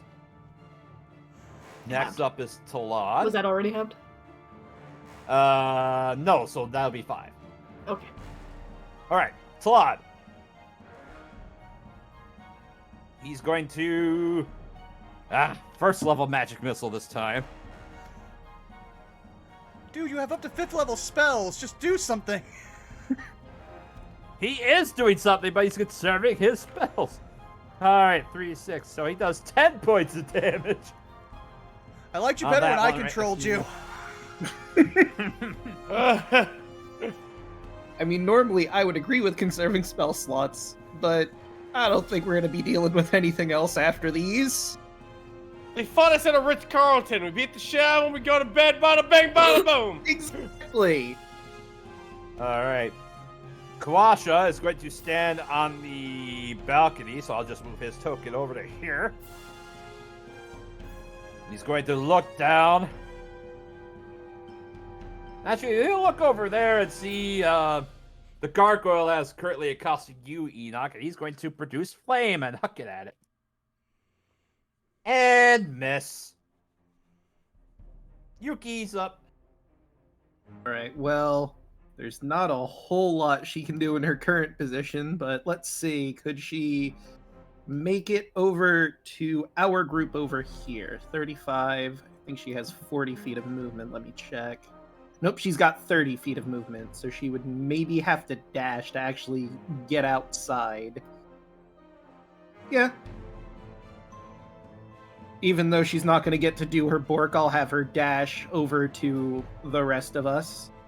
Whoop. I say 25 feet will get her just outside the door, even with Talad. Okay.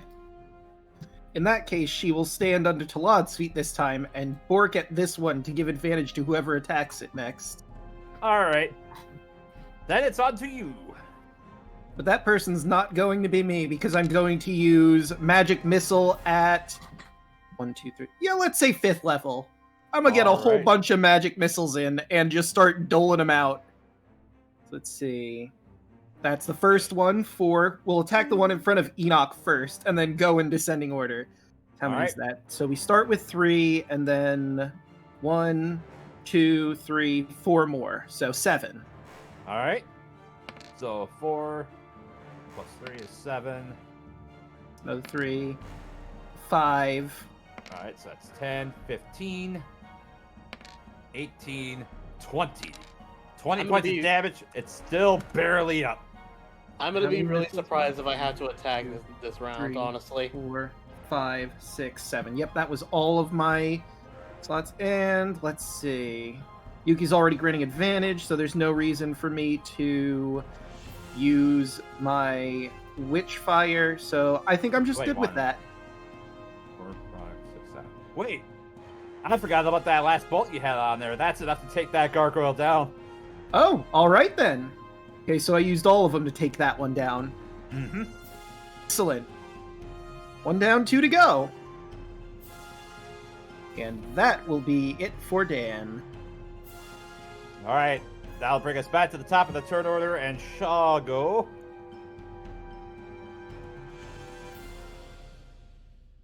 He's going to move over to here.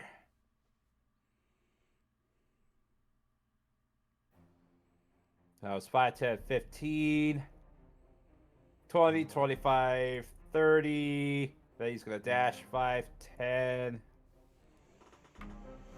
15 gets him just outside the door to where Talad is. 20, 25, 30.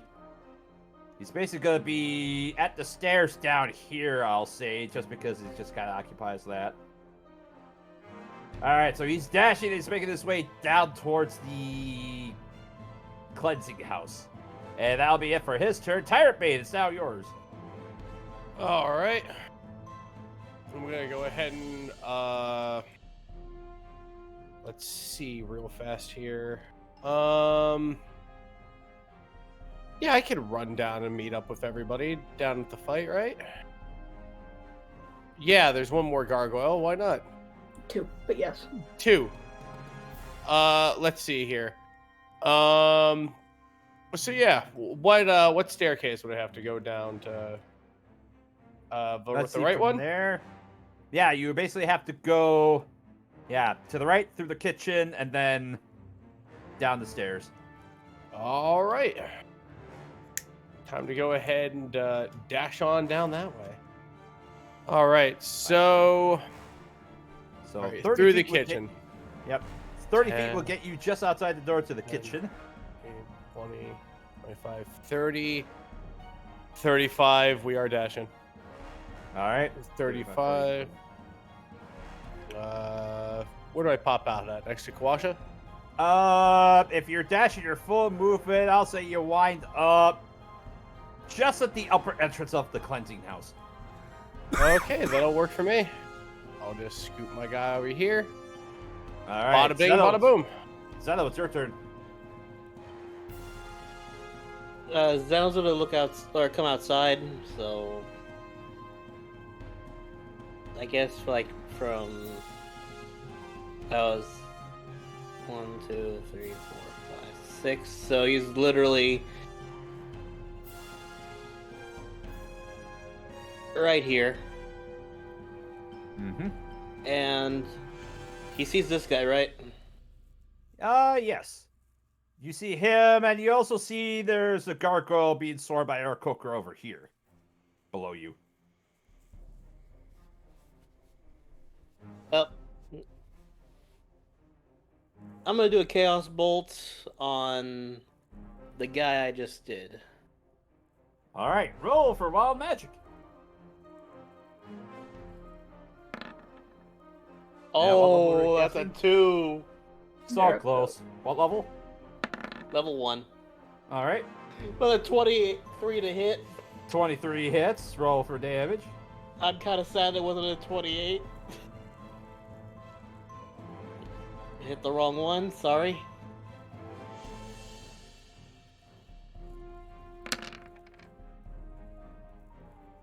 An 8 and a 1. So it's just the 15, it's not the 22. Right. And what damage type are you choosing? Thunder damage. For... All right, 15 points of thunder damage on him.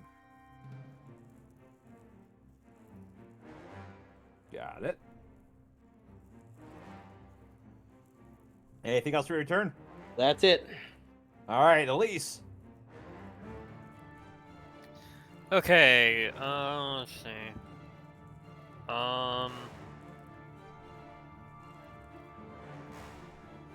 Just go ahead and do this.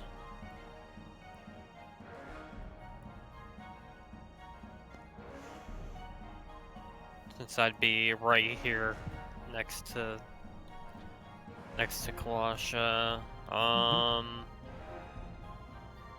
Measurements.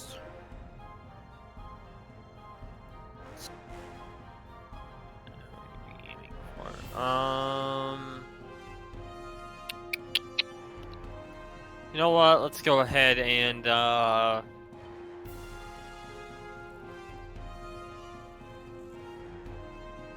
let's go ahead and aim for this guy down here that's sandwiched with spiritual weapon and this Eric Cochran and Warren Jr. All right.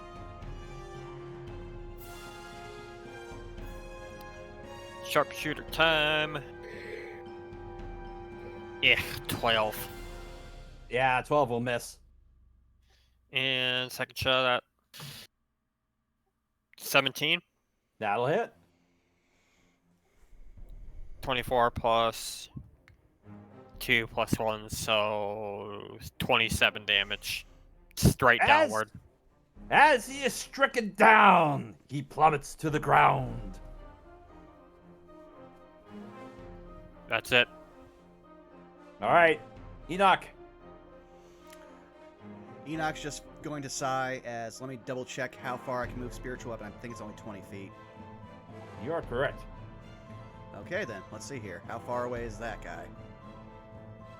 Looks like about 15, 20 feet. So yeah, you can move the weapon up to him. Okay, so Enoch's going to move, yep. And Wick is just going to, like I said, let it rip Beyblade, just swinging his sword around. And... For Shanti! My bit beast! Okay, where's spiritual? There it is. Demacia! That's a 28. A build I can play no matter how tired I am. So that 16 is... points yep. of force damage. 16. Is it still standing?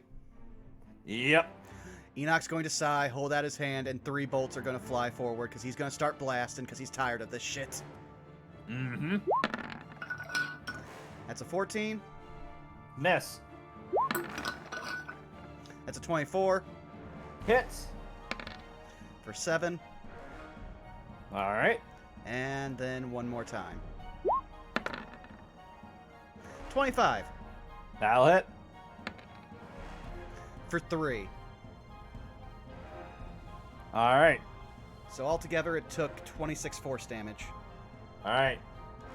It's definitely showing a few cracks on it.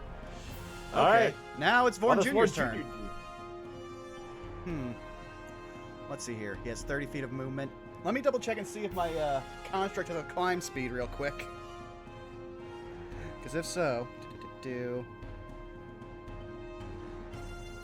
where is movement speed? Oh, no, doesn't have a climb speed, so Vorn Jr. is going to stand there and wave his fists impotently. All right. Ironically, for once, Wick isn't the one asking for uppies. All right. Next up are the gargoyles. And let's see. This gargoyle being surrounded is going to make a couple of bite attacks at the one directly above him. Let's see. A bite. That'll hit. Claws will miss. Didn't I go before the gargoyles? They rolled a Oh, great. 16. Oh, okay. Never mind then. Yep. I'm just crazy. Don't mind me. No, you're not crazy. For that reason, anyway. I couldn't help myself. I mean, no, you're right. I ain't arguing. You ain't getting any guff out of me. Caitlin knows what she's about. Yeah. Ugh. On the right layer for this. Emerging from the house below, or the hovel below, 4 gargoyles fly out. Alright, you little dirtbags. And they're gonna fly up. Don't do it. Don't you They're do gonna it, use man. their full movement to dash up towards the gargoyles, but they're not able to make any attacks. You mean the Aarakocra? That's what I meant, yes, they are Kokra.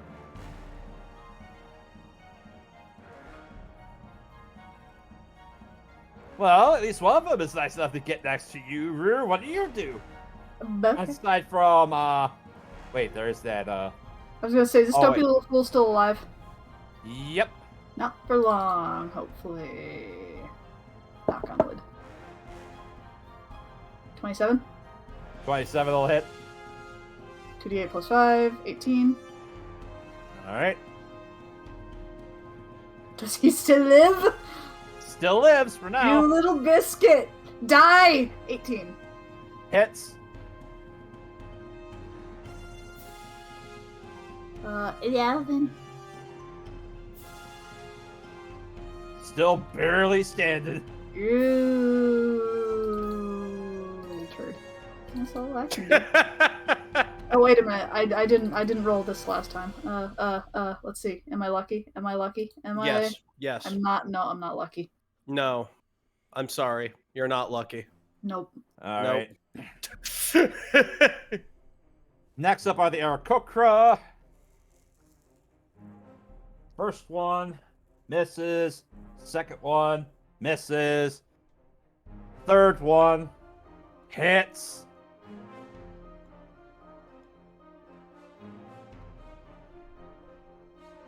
Still barely that one's still barely standing. Fourth one hits.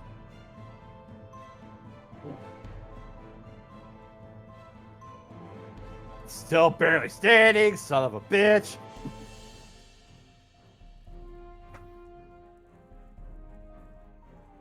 And then these Aarakocra who are very wounded are going to disengage and fly up.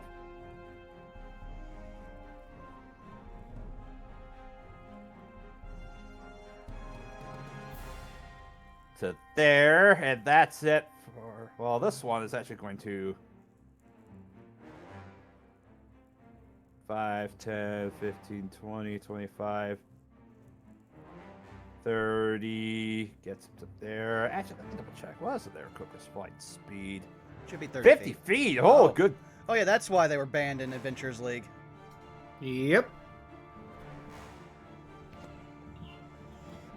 So that one is able to fly up. It is going to do a dive attack on this air cooker up in the corner. And hit.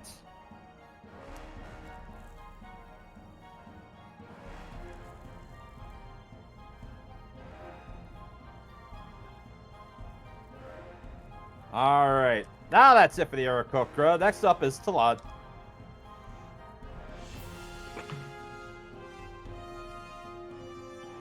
Who he is going to... Let's see.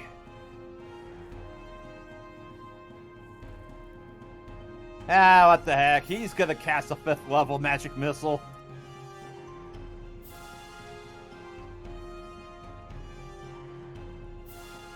Let's see. So that's going to be...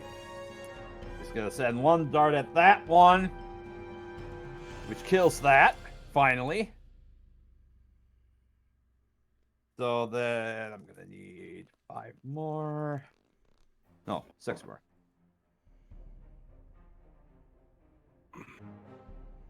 So 3, 6, 10.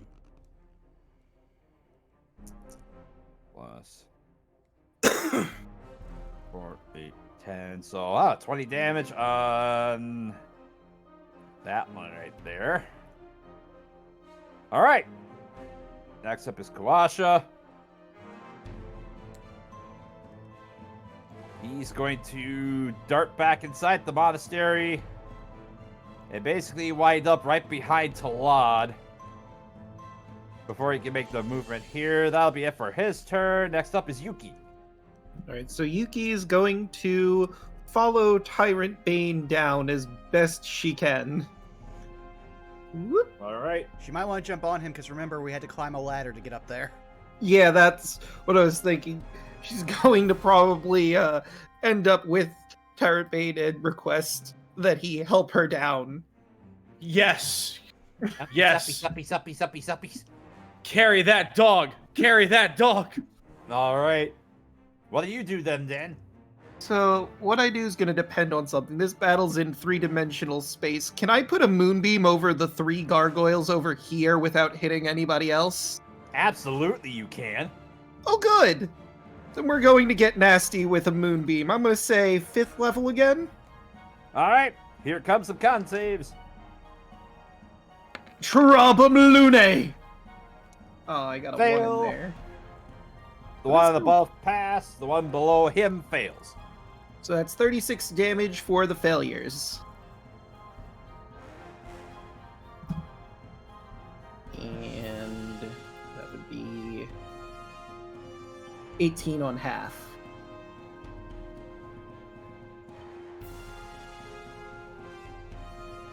Yeah, those ones, if they could scream, they would. Because that did a lot. And you know what? My bonus action, I'm going to have this guy right here glowing dark blue with the good old-fashioned Ignis Maleficia. All right. And that'll be me. All right, next up is Shago. He's going to move into the bathing house.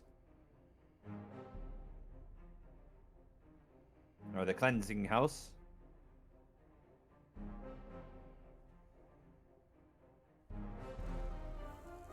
15, 20, 25, 30.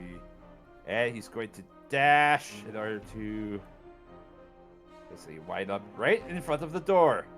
Tyrant Bait, it's your turn. All right. I'm going to, carrying Yuki, go ahead and just close the gap as quick as I can between myself and the next group of Aarakocra. All right, so from where you're at, I'll say you're right in front of the door. 5, 10. 15 will get you to the stairs. Just a double check.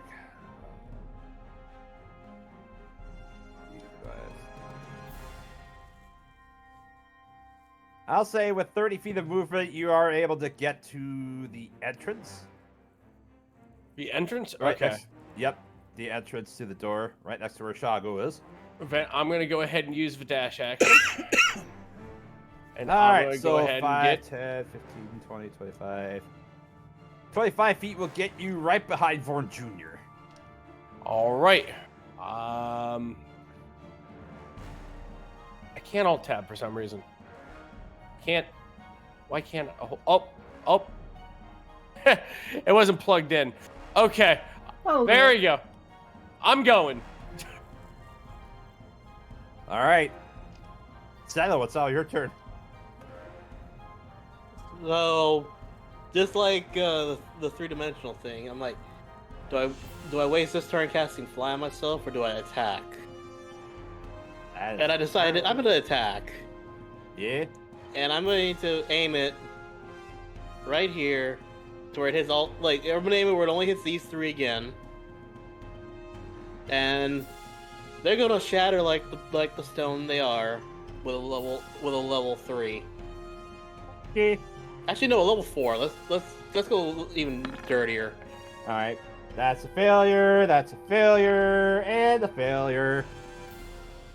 And no surge detected. 20. And they all shatter into dust and plummet to the ground.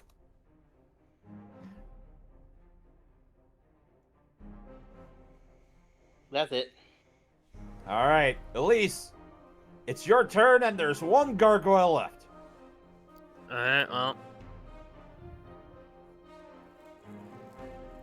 I'm gonna...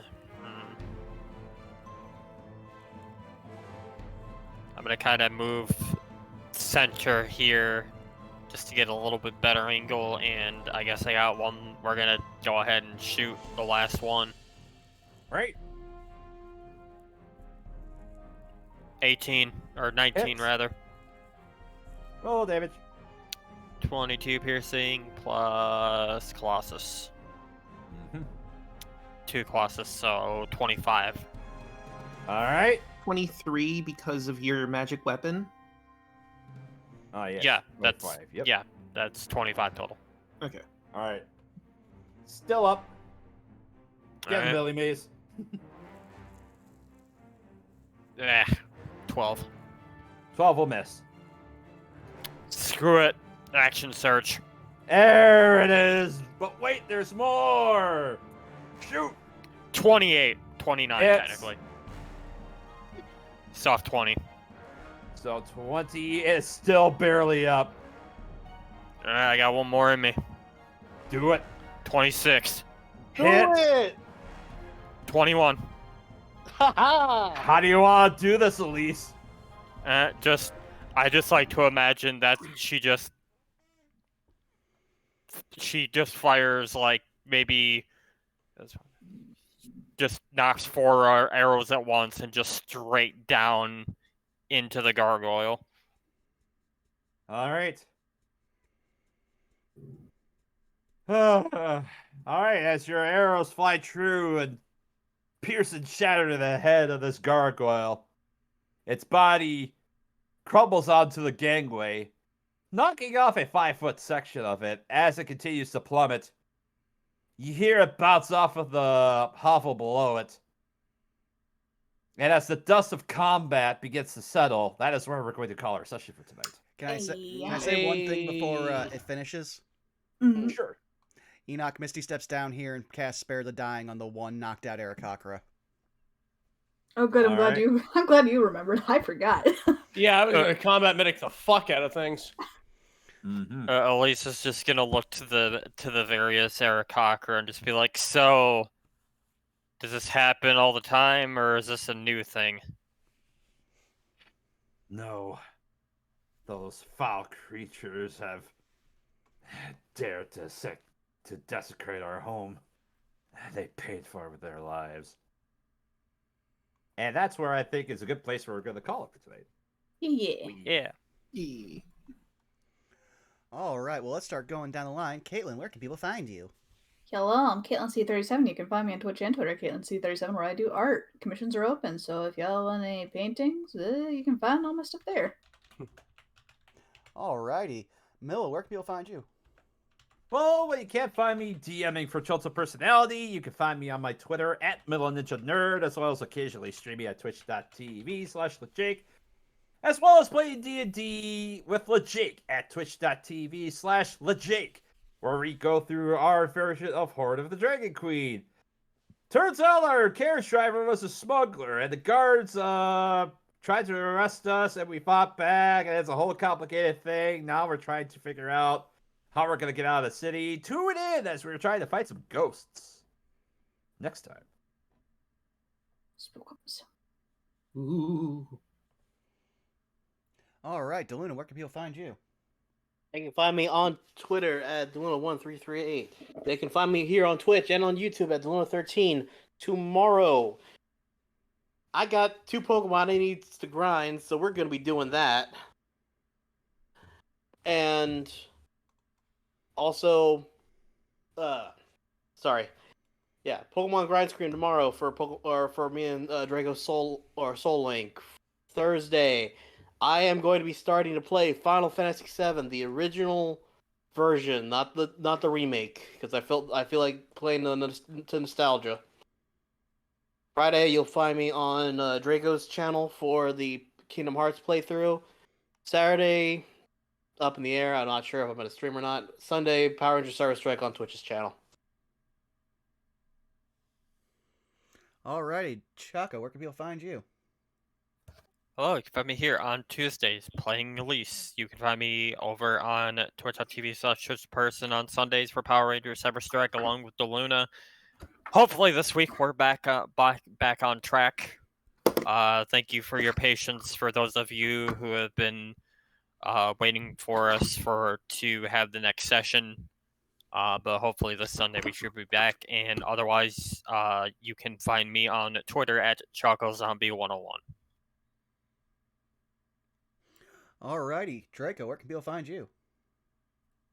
Find me on YouTube as Draco Magnus, where I post my VODs. You can find me on Twitter at DMagnus, and you can find me here on Twitch as Draco_Magnus. I stream Monday, Wednesday, Thursday, and Friday. Well, yeah. I thought I got that wrong for a second, but yes, no, I'm right. Mondays, we do, as Linda mentioned, the Soul Link of Fire Red and Leaf Green. We're about to take on the Fuchsia City Gym and the Safari Zone. Grab your pith hats and safari gear. We're going out to search for some Pokemon. Looking pretty forward to that. Hopefully I can get something really good in the Safari Zone. There's a lot of places to pull from. Wednesday, we're going to be doing the Spirit Temple in Ocarina of Time. We need to go back to the past to undo the future that is Ganondorf. Wait a minute. No, that's right. And we also got to jump back and forth in time. It's very complicated, but that's Spirit Temple for you. Thursdays is my own D&D campaign, Odyssey, a Rhapsody of Fire. The heroes, Immortal Samachia, have managed to stop Sidon's horrifying storm over the city of Mithros with the help of the 5 gods.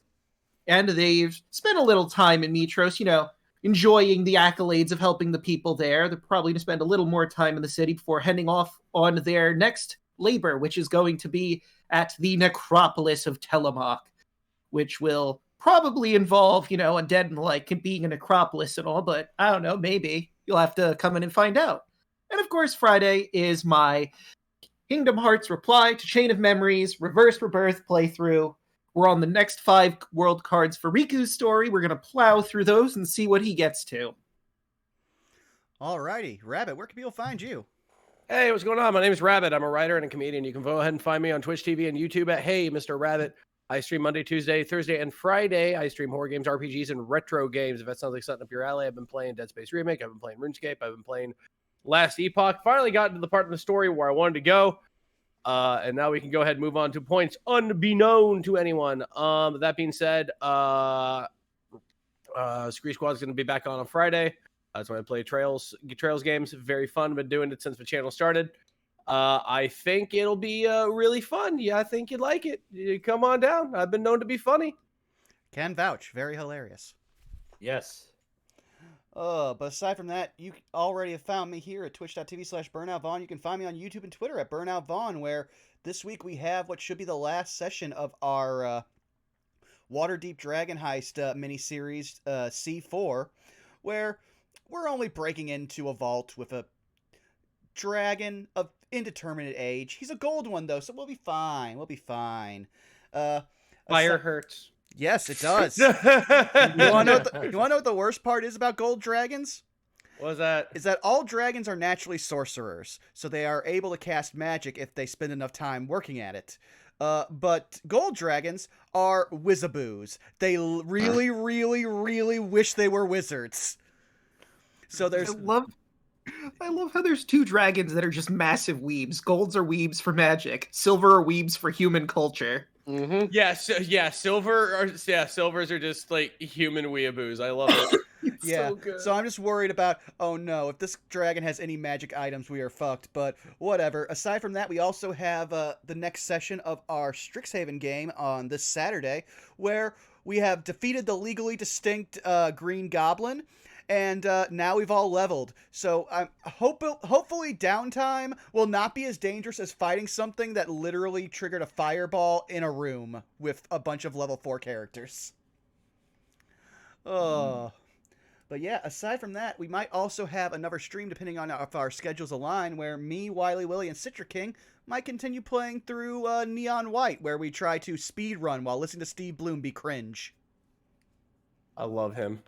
Oh yes, he is great, but the writers of this game made every character so uncontrollably cringe, and it is hilarious and uncomfortable at the same time. So I heard a rumor that Steve Bloom wanted more cringe.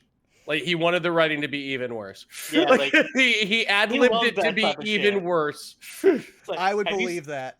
Well, let me put it this way. It wasn't his line, but it was actually from one of the characters is voiced by the creator of OKKO, and the phrase, gently used pizza, came out of his mouth.